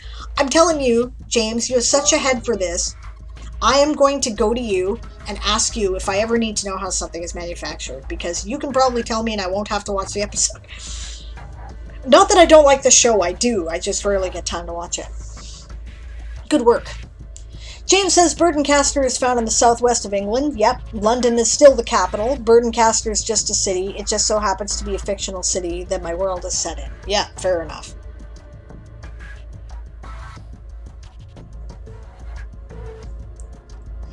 In response to the previous conversation, Fabrizio said, in regards to the Asian Mary that he got there, right? Along with a lot of other cool stuff like a rosary from Cyprus. Nice. I have one of those somewhere.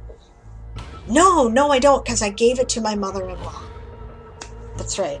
It's olive wood, right? A Malaysian shirt with a gospel verse and an Iraqi bracelet from Erbil. That's awesome.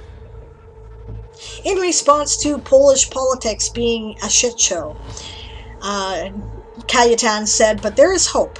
Recently, the ruling party candidate lost a local election somewhere in Poland, and it was after a lot of many put there by that party. Good. That is the sprint, by the way. And hello, Dragon Love Water. Good to see you. I'm tired of watching these random Twitch streamers get paid to eat Mickey D's fried chicken sandwiches. I don't want to see you eat. Yeah, these sponsorships, man. Some channels are principled about that, and some are not. You know, I'm not big enough for sponsorships yet, obviously, right? But if I were, I would be very picky about what I would choose to sponsor. If you see stuff about World Anvil on this channel, like I have an ad that I will run, which was part of a streaming package they offered to people who wanted to do summer camp streaming last year, right? I show that because I like World Anvil and I use it. This is World Anvil, right? And I think they deserve my support. They're not paying me a cent to do that. All right, it's yeah. The bad thing is it's on the commercials. Yeah, I know, right? So annoying. Okay, see you when you get back from your lurk there, Masadi's. Yeah, this was a really good article. Go there and give it a like, especially if you're into the manufacturing. Thanks for the review and for idea of what you'll do for manufacturing information. Well, you have a head for it. You know about it. Like, I never remember little details like this. I watch the shows. I'm interested. I really do want to know how things are done. But it doesn't stick in my head like it does with you. Right? So, I'll talk to you about it, which is great. Aaron says, as a matter of fact, we pay World Anvil a lot of money. Yeah, we pay them. But actually, I won't say it's a lot, and our patrons cover it, so you can't. But you're right, we do pay them. They do not pay us. That is a fact. We just love them. We think they're great. So, okay. I am going to take a break for a moment because my back teeth are swimming. I will see you when I get back from the bio. Feel free to continue to follow the sprint timer. I'll probably jump in on the sprint when I get back and do a little bit more work on my manuscript, and then I will read the last showcase. Yeah, reverse sponsorship. Yeah, pretty much. Yeah, you're just in time for a break for popping back in there, Stretch.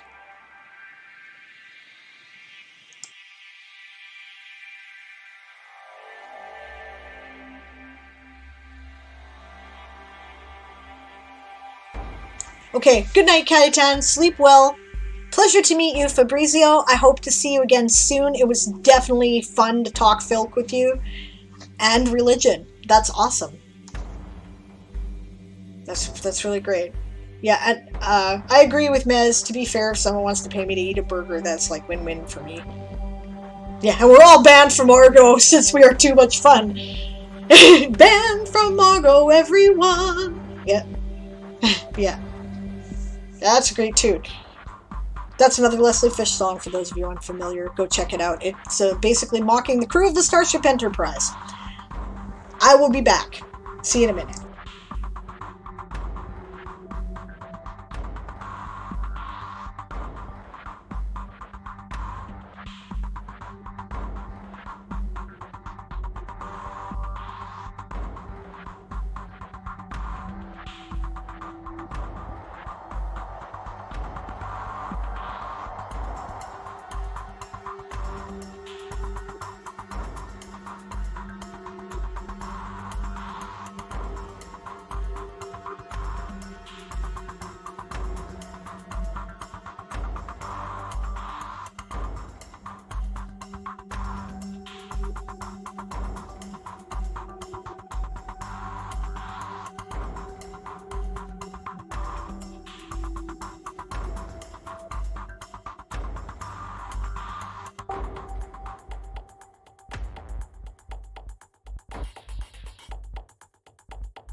that's the sprint. I'll be with you guys in just one moment.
Alright, sorry about that, gang. I just had to stick some food in my face. Every time my D&D group plays, we spend about 40 minutes talking about food. And why did I have to do it? Because in the chat, the conversation was all about food. And I'm like, I have not even had breakfast yet. I ran out of the house at 9:30 this morning because my mom had to be moved into her new care facility today, right? So I ran out to do that, and then I ran back here and started the stream. Well, the kids are giving you supper, so you don't have to cook. Nice, Rowan. Alright. But I ate now. The growly has happened. We are now about to do Emily's article with her spectacular map.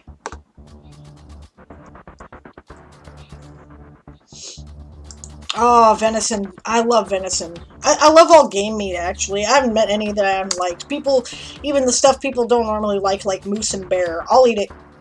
I love it. You can give me your share. I'll eat it. G'day, James. Thanks for joining us today. Sleep well. And we'll see you tomorrow. Oh, which reminds me. I better do some announcements. I was going to save it for the end of the stream, but I'll do it now. I'm on early tomorrow. I will be here on Thursdays for the duration of the Kickstarter, so that is until July 15th, right, where I will start at noon Pacific time. That is, oh, hello, welcome Random Coffee, thank you for the raid, nice to see you, how are you? I was just saying, I'm changing my stream schedule for the duration of my Kickstarter.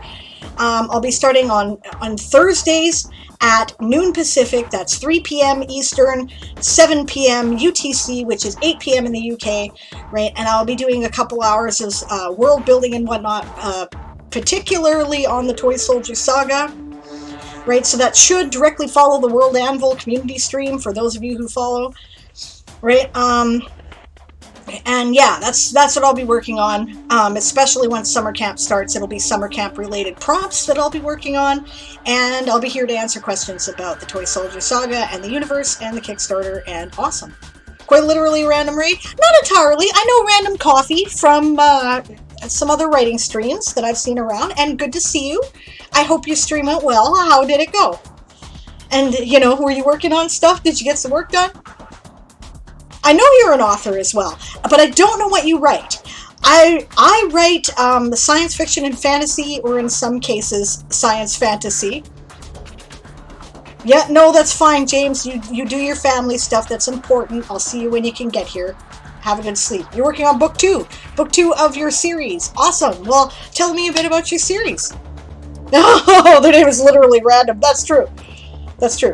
Yes, I am currently, this is the universe that I am currently working on, which is a blend of science fiction and fantasy. It's like fantasy space opera with sailing ships and black powder in space.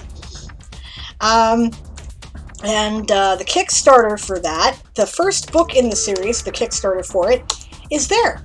I've published 5 stories in the universe, but not the series yet. Oh, well, thank you. I'm glad that sounds cool. Steampunk Gas Lamp. I love Steampunk and Gas Lamp. That is great. Kajetan, who unfortunately already went to bed, but he's one of my regulars, right? He is in Poland. I think he went to bed. That is how you spell his name. Diane Writes. He he's working on a Gas Lamp fantasy world right now, too, right? So that is really cool.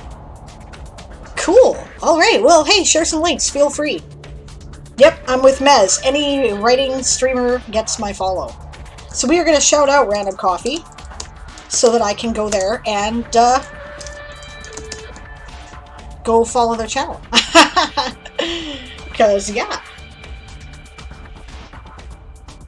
As soon as it comes up in my chat, which is fuckity slow for some reason. Imagine John Wick teaming up with Sherlock Holmes, series set in the 1890s with monsters and fun stuff. Sign me up. Sign me up. Post your book link at least for the first one. That is cool. I would totally read that. DM Stretch says, all I've done is sit and I'm sweating. Dinner may have been a little spicy. Hopefully your follow worked. That is a good question. You know what? Oh, what are you doing? Oh, Automod. Automod, come on now. This is a grown-up channel. We know what the word ass is, and we're fine with that, okay? Good God. Both my pro tags are ladies. Very kick-ass ladies. Nice. Yeah, I'm totally going to follow your channel. So this might be a little slow because Twitch does that. If you're still live, it will definitely be slow. Oh, and your website. Okay, I'm definitely going to go check out your website. John Wick with Sherlock Holmes. I must read this. You know, I was thinking to myself what a great urban fantasy John Wick would make. You could make everybody like vampires or something, or werewolves or fairies, or I mean, the whole John Wick world is kind of fairyland. So, okay, as soon as the follow tells me it's up, I'll turn this down because it's going to bog on my stream. Okay. Definitely followed. Automod used to hate me when I was writing my trilogy about an assassin, says Mez. Yeah, no doubt. World of Darkness, John Wick. Yeah, pretty much. I mean, think about it, right? What a great world that would be. Man, that sounds incredible. Great idea. Cool. You have a lot of writers here. Oxtaze. Hello, Oxtaze. Good to see you. Pipes up with a fair number. Yes. Yes. Pretty much the entire audience is either a writer, a role-playing game master, or a world builder of some variety. So you are among friends here. Yeah. Cool. I do writing streams on Wednesdays and Thursdays. I do a world building stream on Sundays. Aaron, my husband, does a writing stream on Saturdays. And he does stuff about game mastering on Tuesdays and Fridays. We play a role-playing game that takes place in my fictional universe on Sunday nights. Yeah. Great for us, horrible for the community, says Moon. Oh, dinner was spicy and then house is warmed up. But people eat spicy food in hot climates, Stretch, so that you can sweat. That's the whole point. And then you cool off. Oh, if that was directed to me, Oxtaze, thank you. She says she's good at fostering community. Well, I like community, right? I want to hang out with people who are nerds in the way that I am a nerd. So I would like them to all be welcome here. That is the goal. Oh, 11:30 p.m. temperature spike. Ah, because, yeah, right. Wind off the sea. True story, random. Sorry, I'm looking at random's name, but true story, Dragon. This year's weather has been whack. Probably everywhere. Sounds great. I'll keep tabs on your show. Awesome. I'll keep tabs on yours too. Well, feel free to lurk. Lurkers are also quite welcome, and thanks for coming and thanks for the raid. Awesome. Yep. Writer's category and writing tag. Yeah, cooling off and sweating is depending on humidity, though. Yeah, humidity, and you ain't going to be able to do it. For sure. Okay, I think I shared Emily's article link. But I'm going to share it again because chat has been wonderfully active, which is great, and I'm really enjoying it, guys. So, you know, keep it coming. It's fun. Stretch says, terraced housing, absorbing heat from houses on either side. Yeah, Random says, I need to stay in writing. Yeah, I hear you there. Yeah, writing or writers. I use writers because, you know, until they give us a bloody category, then they can kiss my butt, and I will. Okay. Lots of great people. The Twitch writing community is pretty awesome. That's for sure. I have rarely met someone I did not like. Cool map, Emily. Very cool map. I like it. I like the details. I like your little, why are your articles always so bloody huge? They take a while to... Yeah, switch to just chatting. Also for the words, yeah. Can I post a link to category petition? Absolutely, 100%, Mez. There is a petition to get writing added as a category on Twitch, as separate from art and whatnot. And yes, if you have not signed it yet, I would really encourage you to do so. It's the featured article on World Anvil? Nice.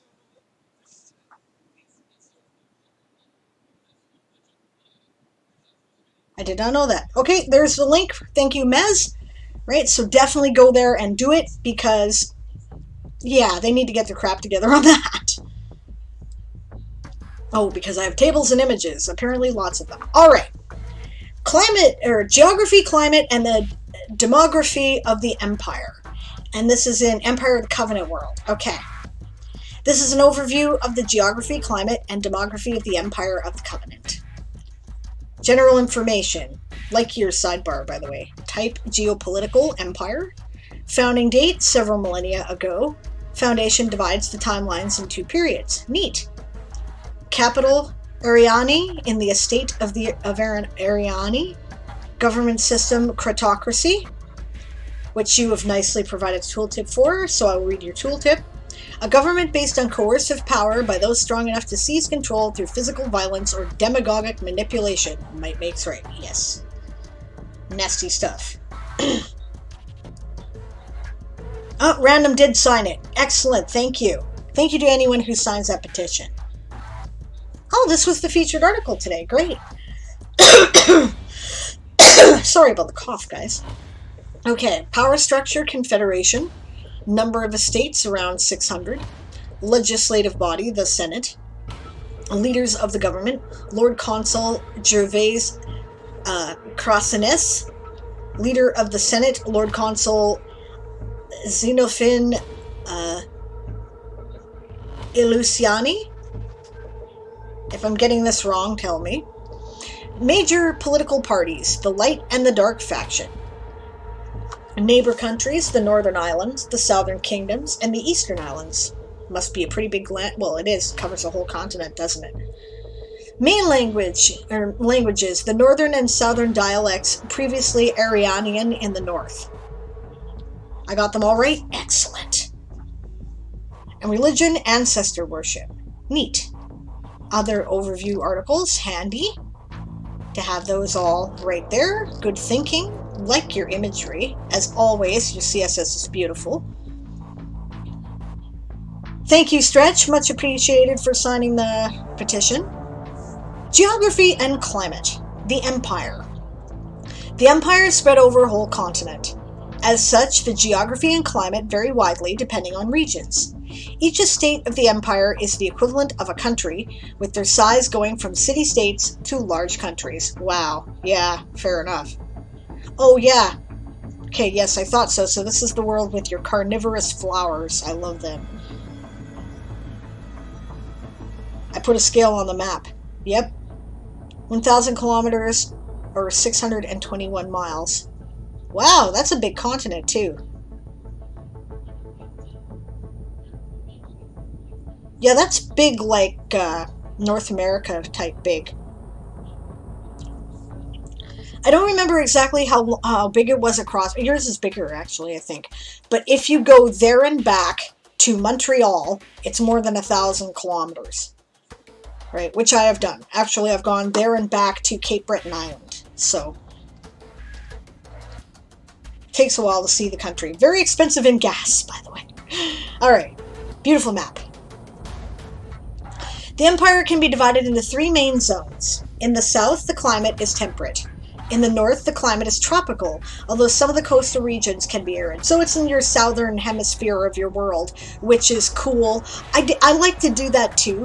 Change where the hemisphere is. I did that on Peridot, right? My little world Peridot, the northern parts of the more, equatorial regions. In the north, the climate is tropical, although some of the coastal regions can be arid. In the middle of the Empire, the altitude increases and steppes divide the continent in 2. They would be very, dry, too, that far inland. Unless you put a bunch of gigantic bloody lakes in it, right? So, well, you sort of did. Okay, alright, that makes sense. Yep. Nomadic tribes live there and are considered to form unorthodox estates. Right, okay, so they consider that their own estates. They are independent from the Empire despite their strong political and trading relationships with it. They have their own culture and types of magic. In the south, an important chain of mountain, the Essonne Mountains, separates the Empire from the southern kingdoms. The Alicent House is one of the 2 founders of the Empire and the leader of the Light faction. They rule a big southern estate neighboring Valyrian. Okay. Beyond the mountains, a desert reinforces that isolation. In addition, several volcanoes inside the mountain chain have been known to erupt at inopportune moments. You need IN in front of that. Opportune means it's good. Inopportune is bad, right? Inopportune moments when invasions were being attempted. Okay, no, maybe you do mean opportune to prevent the invasion. Okay, then. Thanks to the magic of the houses of Lyrian and Alison. That's the sprint for those of you sprinting. Oh, hello, Barbarossa. I just gotten comfortable, and then you always show up and make me sit straight. Save check, hail hydrate. I'm just teasing the Sparkle, how are you? No, it's opportune. Okay, because of the invasions. Fair enough. The continent is the size of Asia. Yeah, okay, yeah. Dragon Love Water signed it. Thank you very much. Mez says, I've been working on getting votes on that since before I started the Twitch Writers Network. And by the way, feel free to drop the Discord for the Twitch Writers Network for the other writers in the chat there, Mez. Yep. Oh, Eli's off to their own stream. Okay, see you later. We'll probably be rating you. Right? Have to see who else is on and what the chat says, but more than likely we will. Oh wait, no, this is the one where this is the special stream, isn't it? Okay, we will definitely be rating you. Okay. I do believe that Eli has some announcements to make, so we're going to rate Eli when we are done. Eli is another writing and world-building streamer, and they're writing a series called The Reaper Saga, which is like a combination of dark fantasy, post-apocalyptic, and superhero young adult. It's awesome. Okay, so back to our article. One of the Volcanoes of the Asone Mountains by Amelie with Art Breeder. Yeah, that looks great. The Barrel Lake is a massive lake in the southern half of the Empire, whose water, I'd say, yeah, okay, is filled with magic. It has several sources, both in the Asone Mountains and in the Haute Plateau. Through the millennia, the surrounding estates have created a variety of more or less artificial rivers coming out of it so as to exploit the water for several industries, in particular agriculture and crafting. And this was done with pixels. Neat. That's cool.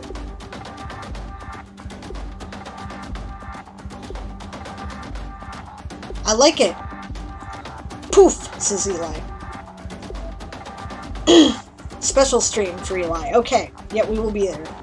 Mez says, that's fair though. I'm sure most people here will find their niche in the World Advil community. Oh, thank you there, Darth. Darth Nicholas at the Closet Forge has just dropped the link for the Twitch Writers Network Discord. Worth connecting, right? But if you are a writer that uses or peruses Twitch, you are welcome to join us in the Twitch Writers Network. I don't talk there a lot, but I do lurk and I'm on it. Obviously you've seen me post my streams there. I do check it out. Nice. Dragon Love Water's trying to write about the crane people. I love that pop-out table contents. It's great. Okay, the seas. One of the strange weather events, you need an S, above the Western Sea. By Espen Bered on Unsplash. Cool. The weather over the Western Sea is violent and unpredictable. Oh, we're missing is there. Probably a typo.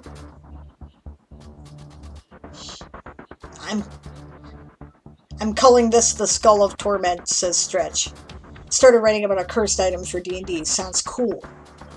Author Goddess does need distraction. Yes.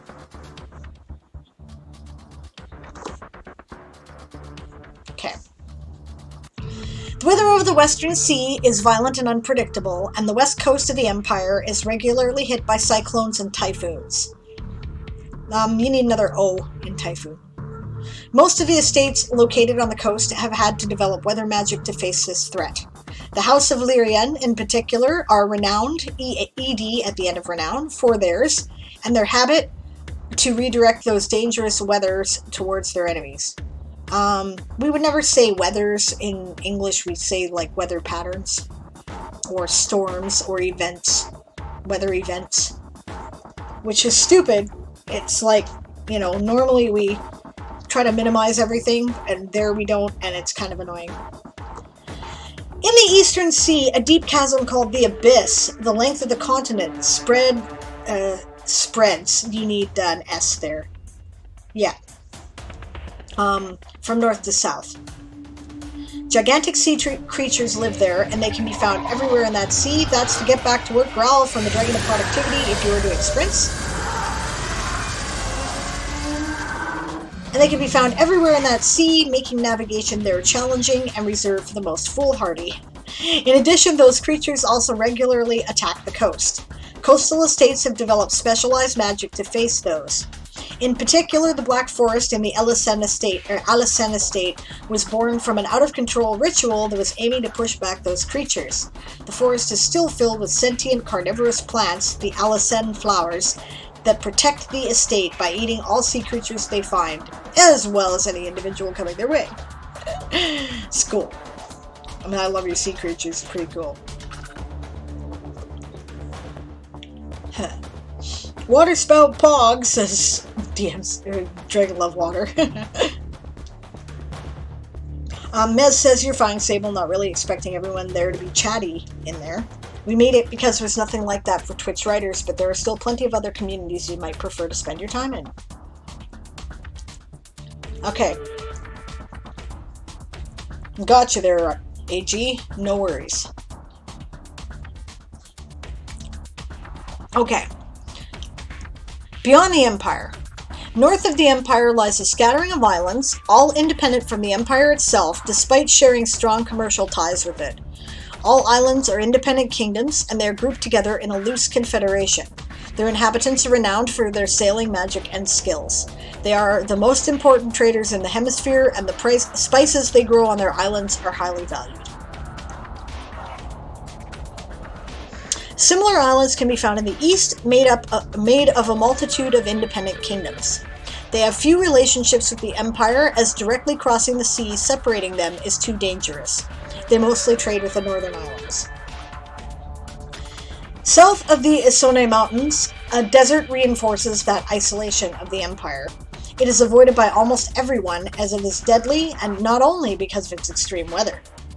The rest of the southern continent is occupied by big, powerfully independent kingdoms that regularly attempt to invade the Empire. They are resentful of the influence the Northerners have gained since the unification of the Empire. They are their own type of magic and a strong centralized political system that is unique in their world. I think you mean they have their own type of magic and a strong centralized political system that is unique in the world.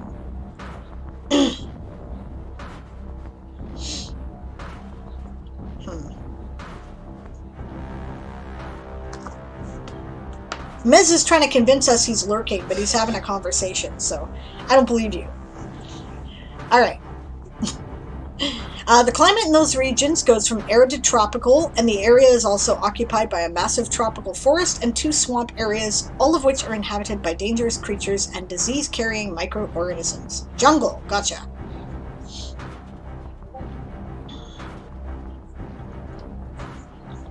Demography. General population.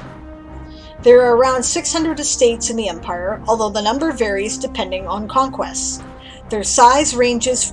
Good point, so they're still fighting each other all the time. Yep. Their size ranges from city-states to vast countries, as presented in the following table. Close real-world equivalents are given for comparison. That's helpful. I never say that, by the way. Just a thing about the interest of language. If you say real-world, you've immediately taken your reader out of your reality and reminded them that this isn't the real reality, and you actually have a real reality. So I tend to use our world and stuff like that, so that it still implies, if I need a comparison from our own experience, that this world exists somewhere else. I don't know, I'm not, like, it's just a suggestion, I'm not sold on it, right? I'm just telling you that that's what I do and why I do it, and maybe that'll be helpful.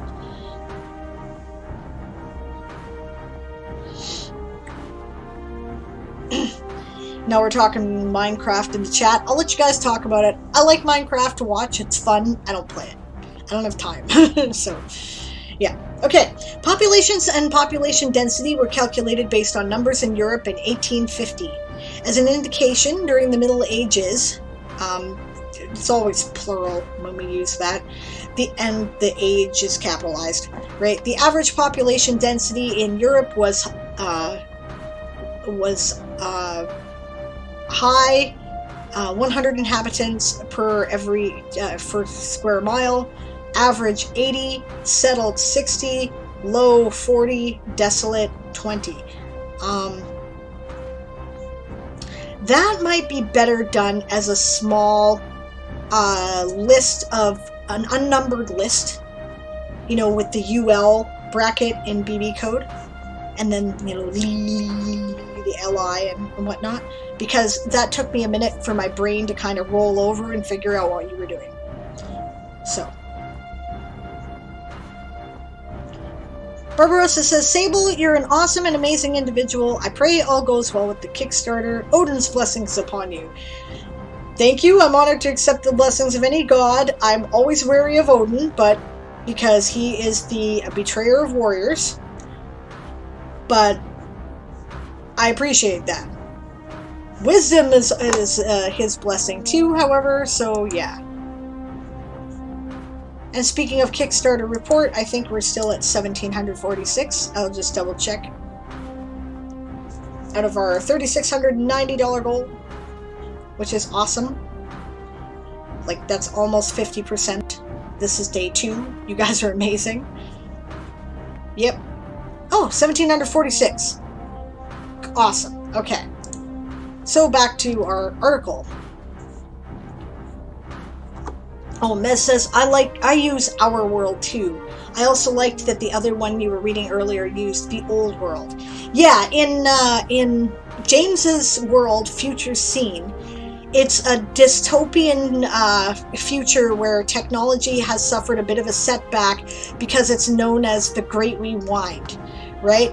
And so, yeah, the Old World is Our World, right?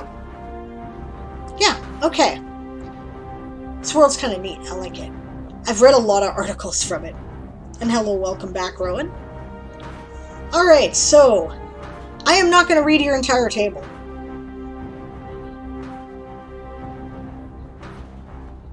Ah, you still got Milliard up here for Empire. So you may want to change that to million. And we would always write it as single million, even though we're talking about multiple millions here. And I realize that that is some... You haven't heard that one? The Betrayer of Warriors? Really? Because he's the... Wow. Okay. And that's Author Goddess. And she generally... Like, she's the Norse pagan expert, right? Like, she's a Norse pagan. I'm not. I'm kind of general eclectic pagan, right?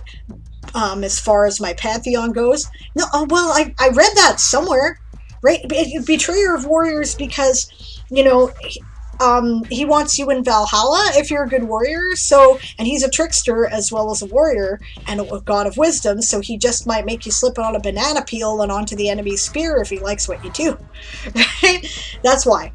That was where that comes from, right? So, because he's got a plan, right?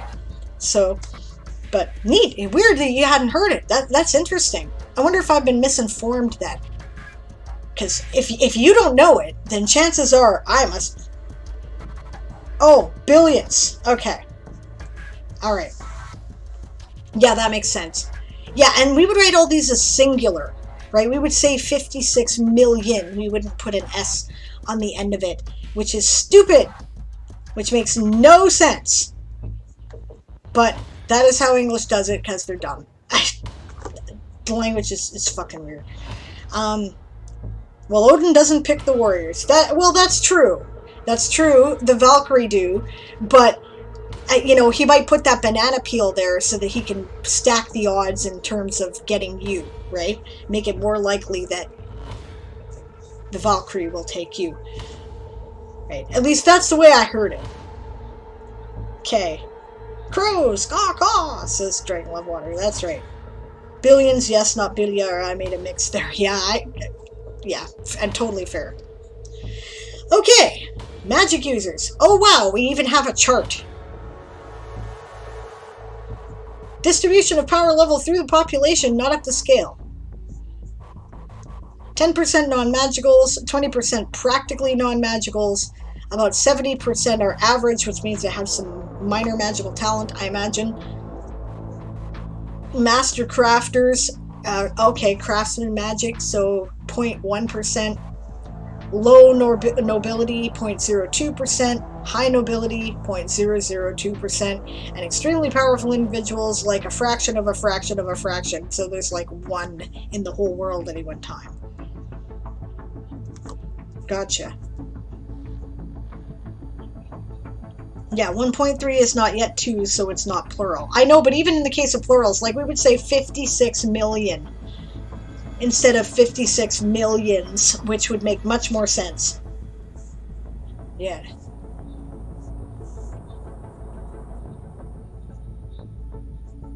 Yep.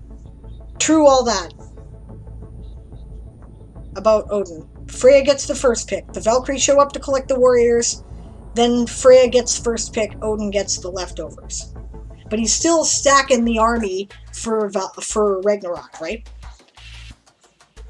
Anyway, that's what I heard. I don't know if it's accurate. Doesn't matter, right? It probably isn't if you haven't heard it. Magic users. Most of the individuals living in the Empire, typo, right? Possess some magic, although a low percentage of the population is magicless. Nevertheless, a small percentage of the population also possesses, it would be ES at the end of that, extremely high magical powers, and this has allowed them to, you've got 2 twos there, typo, right? Take control of their local regions by force and to establish local governments. Well, thank you for being realistic about it, right? Magic users, if they had magic and they're only a small fraction of the population and they're born with magic, it's gonna be a dictatorship. Absolutely. That is realistic world building. Because of this, there could be and if it isn't, you need to tell me why it isn't, because that is what would apparently happen, right? Eventually there would be enough sociopaths with magic that they would take charge. Because of this, there can be a lot of discrimination based on magical power, although this depends very much on the lords and ladies of the local estate and the politics they choose to pursue. I would say choose is the right verb there, right?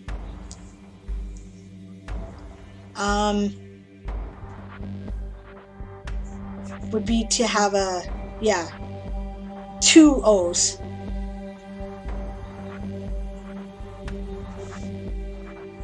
Yeah, I'll have to share my intro for this world with you next. Cool. Dragon Love Water says, Amelie, all the gorgeous charts. Me sets up all the glorious anti-math talismans. So yes. Okay. Beyond societal discrimination, magicless individuals or people with very weak power can also be disadvantaged in everyday life, as the technology around them requires magic to be used. That makes sense. Oh god, you're not the only one to make that typo. Amelie says, yes, I know, I always write chose when I mean choose. It's annoying. Me too. And the problem is because I type too fast and then my finger doesn't quite hit the O right. Okay, so our power level here, which you've showed us in a chart and then you showed us in a table, that's handy. I like the alternative ways of looking at it. Ethnicity. The inhabitants, you need an S at the end of inhabitant, of the empire, consider, because we've been writing everything else in present tense, so you need to eliminate the ED there because we want to keep it in present tense, consider themselves as part of the same ethnic group, as opposed to the inhabitants of the Northern Islands, Eastern Islands, or Southern Kingdoms. I would get rid of the conjoining words here a lot. I would say it like this, as opposed to the inhabitants of the Northern Islands, comma, the Eastern Islands, so eliminate the of, or the Southern Kingdoms, so eliminate the of there as well. Right, it's just, there's nothing technically wrong with what you've written there, but it flows better and it's, you know, just more straightforward not doing that. Dragon Love Water, sweats and run-on sentences. Yeah. Why am I good at this? Because I do this in my own writing and have to edit it out of my own writing a lot. Okay? So, and hello Akimotos, always a pleasure to see you. Hello. Chris is asking if people are good for game tonight. I will try to... It's difficult for me to get a hold of Aaron when I am here in any way that you can't, because I'm in the middle of reading stuff and I'm about to quit. I am good for game tonight, right? I do not know about Aaron at the moment. I think so. He had enough sleep today. I will check with him in a minute. If I can, I will send you the response on Discord, okay? Yeah, but fair enough. Akimoto's is good, but too warm.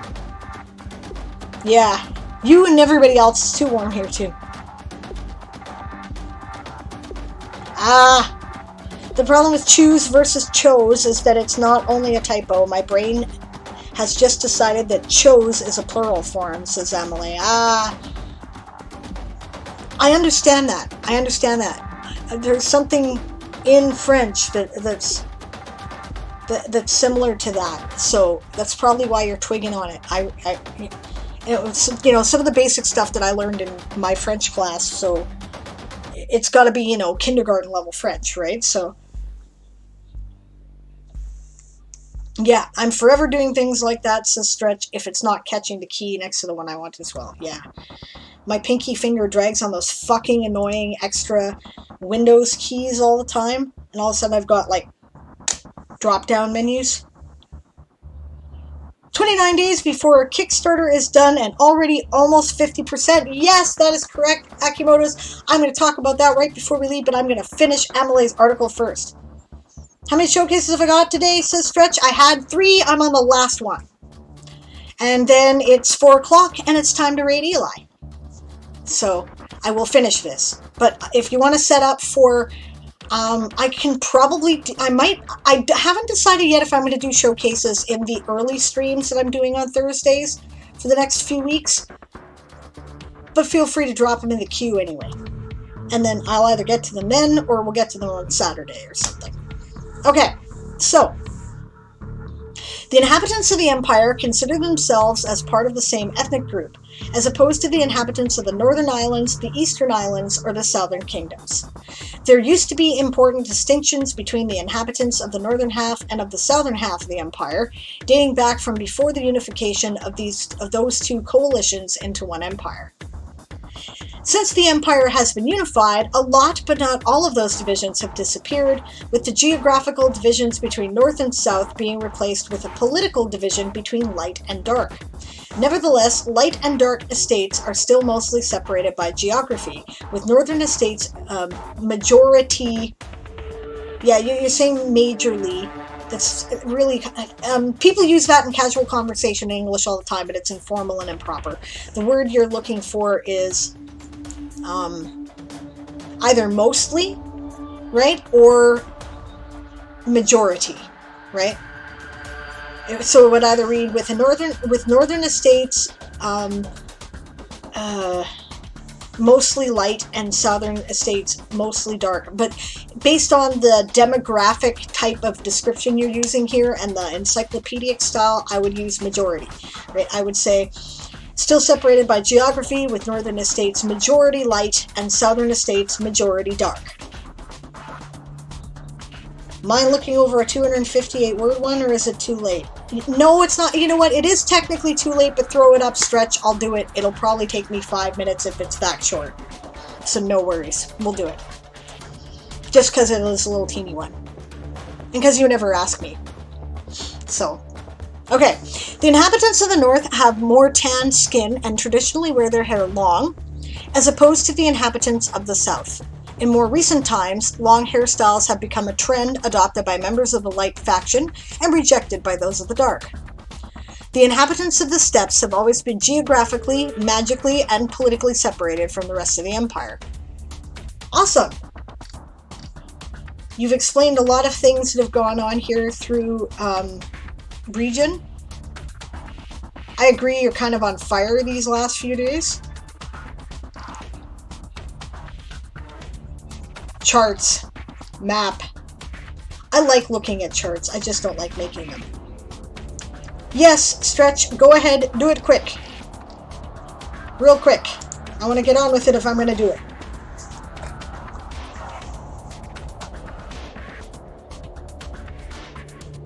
Good work as always, Emily. You're hyped for summer camp. I don't know. I'm a little nervous about summer camp myself. There we go. Yeah, channel point thing is out of stock. Good, it's supposed to be working now.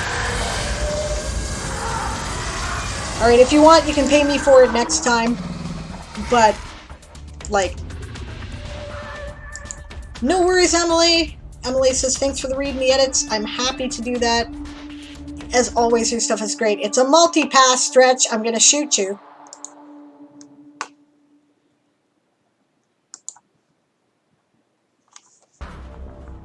Because you want me to look at your Skull of Torment.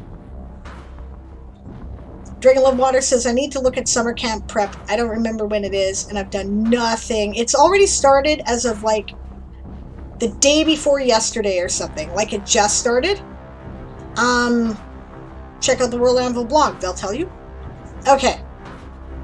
Quick fix. We'll do it now.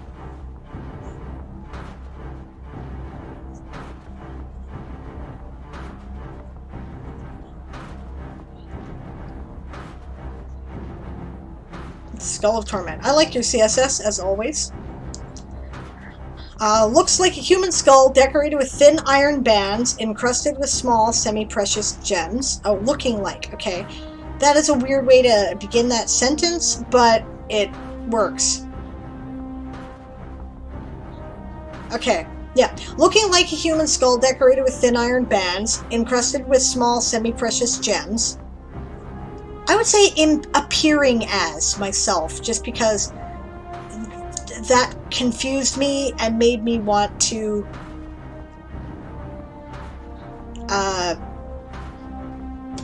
like, it made my brain trip. Oh, hey! Thanks for gifting a sub there, Akimoto's. Yay! Thank you very much. D&D item description. Yeah. Appearing as a human skull, decorated, or appearing like, either one would work fine, as a human skull decorated with thin iron bands encrusted with small semi-precious gems. This cursed skull appears to have its own consciousness, much to the chagrin of whoever it chooses as its victim. That should... wow. Okay.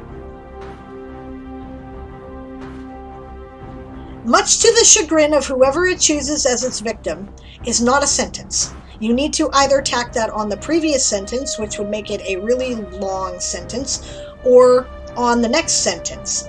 So instead of having a period after victim, which that would work if you did that, much to the chagrin of whoever it chooses as its victim, comma, lowercase I, it can stay seemingly hidden or lost for generations.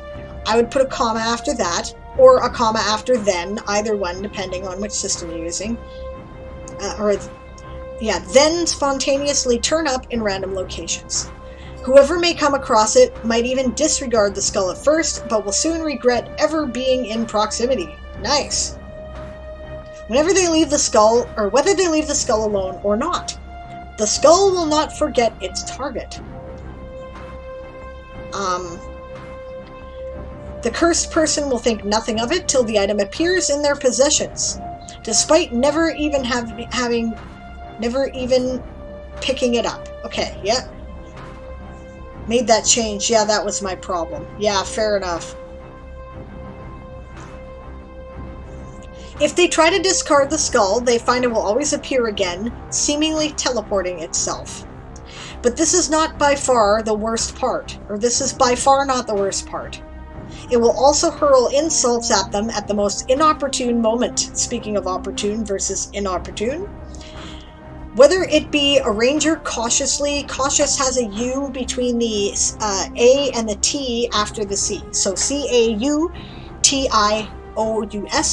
Cautiously stalking their prey, or a rogue trying to remain hidden, the Skull of Torment will make their lives a total nightmare. Nice! The skull will even appear again if it is completely smashed to pieces. Holy fuck.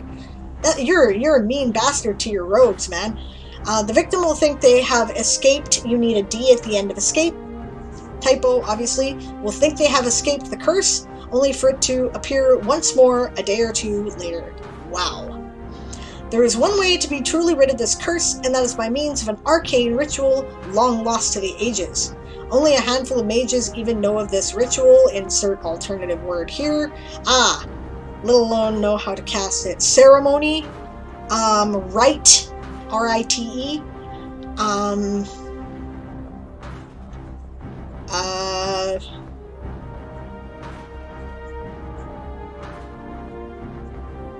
Yeah, I would use one of those two. Nice. Yeah, that's what I meant. Apart from insulting people, does it bash itself against the head of people if the victim doesn't appear affected enough? Or would it prevent them from sleeping until they go mad? Sounds like Stretch Like Me writes in word vomit. Yeah, pretty much.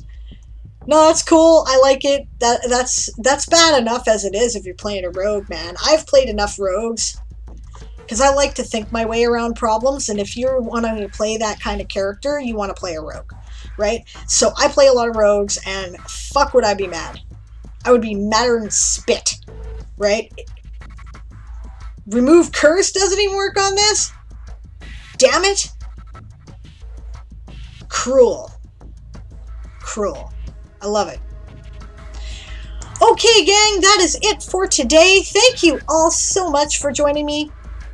I've had a lot of fun, as always. I really appreciated how active the chat was today. I was very excited to meet new people that I don't know very well, and to see old friends that often don't say anything in the chat, poking up their head and saying stuff.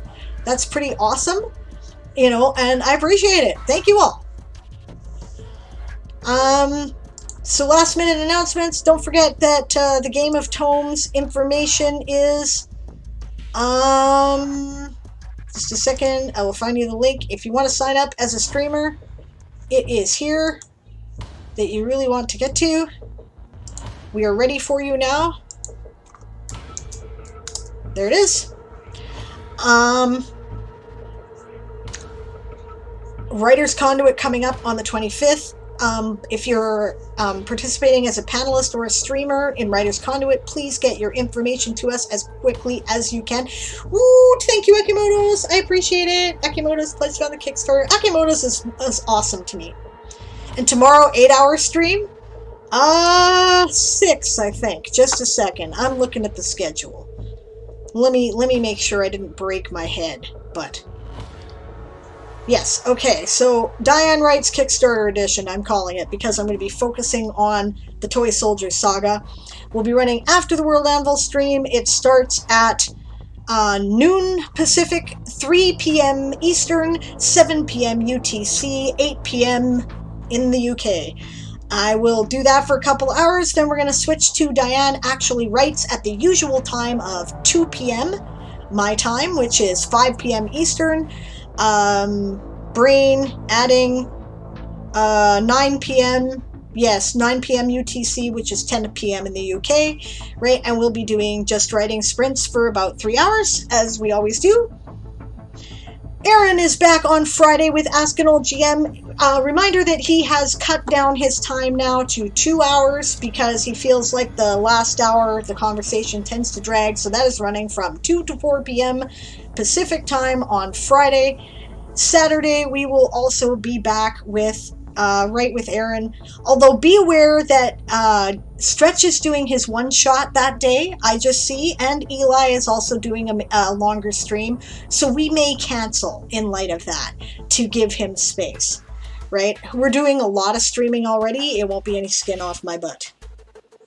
Right.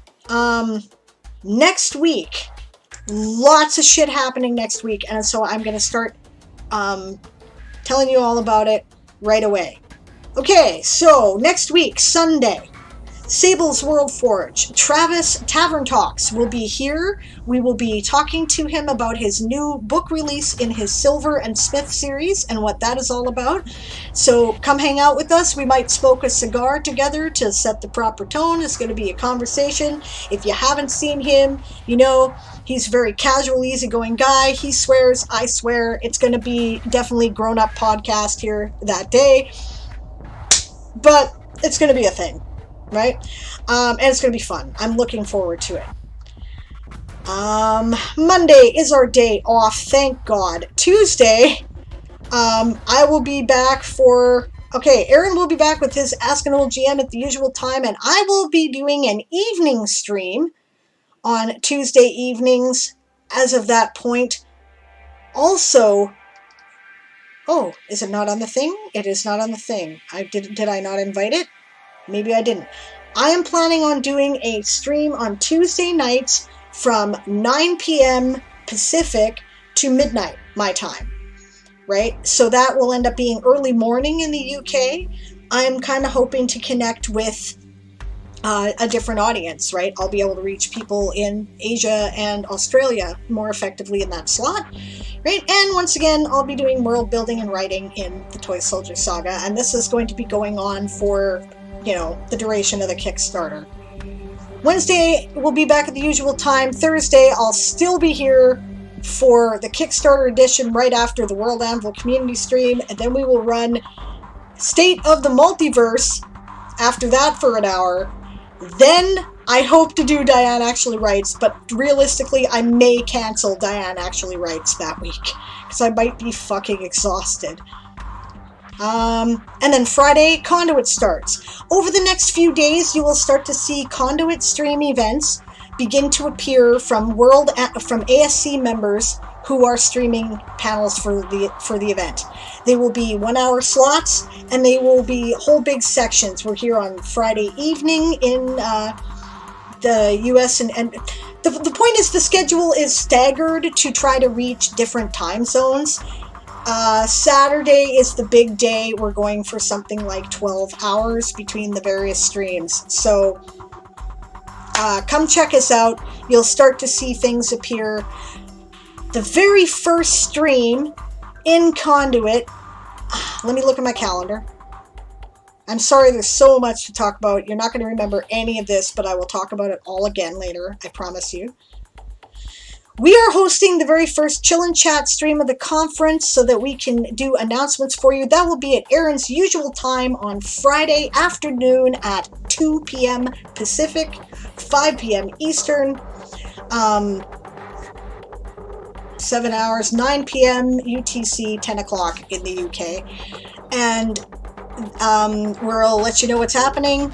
As you can see, these blocks are all filled in on my schedule. It's going to be fun. We're going to have a good time. And that's going to be happening all weekend. Obviously, our usual Friday, Saturday, and Sunday streams next week are canceled to make room for Conduit. Okay. Is World Anvil aware of my Kickstarter for tomorrow's stream? Bob, yes, they are. And they told me that they would be... We're going to have a giveaway of some of the stories in the Toy Soldier Saga as a way of, you know, promoting the Kickstarter on the World Anvil community streams. They said they would stagger that between Thursdays and Saturdays, so you're going to have to watch both days if you want to catch them all. And yeah, they even have my Kickstarter video, right? So we're definitely going to be talking about that. And I'm very excited about that. World Anvil is awesome. I promote them a lot. Most of us in the ASC do, but they promote us back, right? And so that's going to be really cool. As of this moment, we are still at $1,746. Oh wait, no, Akimoto said they pledged, so that must be inaccurate. Oh! What's this? Okay, and then I reloaded the page because I'm a moron. Bob has a good point. World Anvil likes to know about Kickstarters in their community. Yep, they sure do, because they support us, because we support them, right? They know all about making community. They're amazing. $2,194 of a goal of $3,690. That's in Canadian money for those of you keeping track. What percentage is that? It'll tell me 59% funded. We are on day 2. Guys, you're amazing. Thank you so much. Oh my God, you guys are you're just fucking cool. Thank you so much for all your support. Fantastic. I cannot wait to get this book out and into your hands, guys. This is going to be so great. Thank you so much. Coming up to 2/3. Yes, we are. Really close. You guys are cool. We can do this. We can do this. Wow. Okay, we are 15 minutes into Eli's stream time, so we're going to go over to raid Eli Quake, who also has some really cool projects coming up. We are going to be talking, well, they are going to be talking about that on their stream, so I don't want to be too late. I want them to have the opportunity to tell it. Thank you for the congratulations, guys. Siobhan, you are by no means alone. I have to wait for payday to back things. It'll come, that's why it's 30 days. Oh, you got the highest tier! Oh my god, thank you! I cannot wait to send you all the books. That is awesome. The highest tier I've got is you get one copy of all of that. Signed by me. Yeah! Akibotos, I love you. You are so cool. Thank you so much. By the way, thank you so much to anyone who contributed anything or spread the word to their friends, from $1 to whatever, right? Like, honestly, if you can't afford $1, telling your friends is still support. Putting it on social media is still support.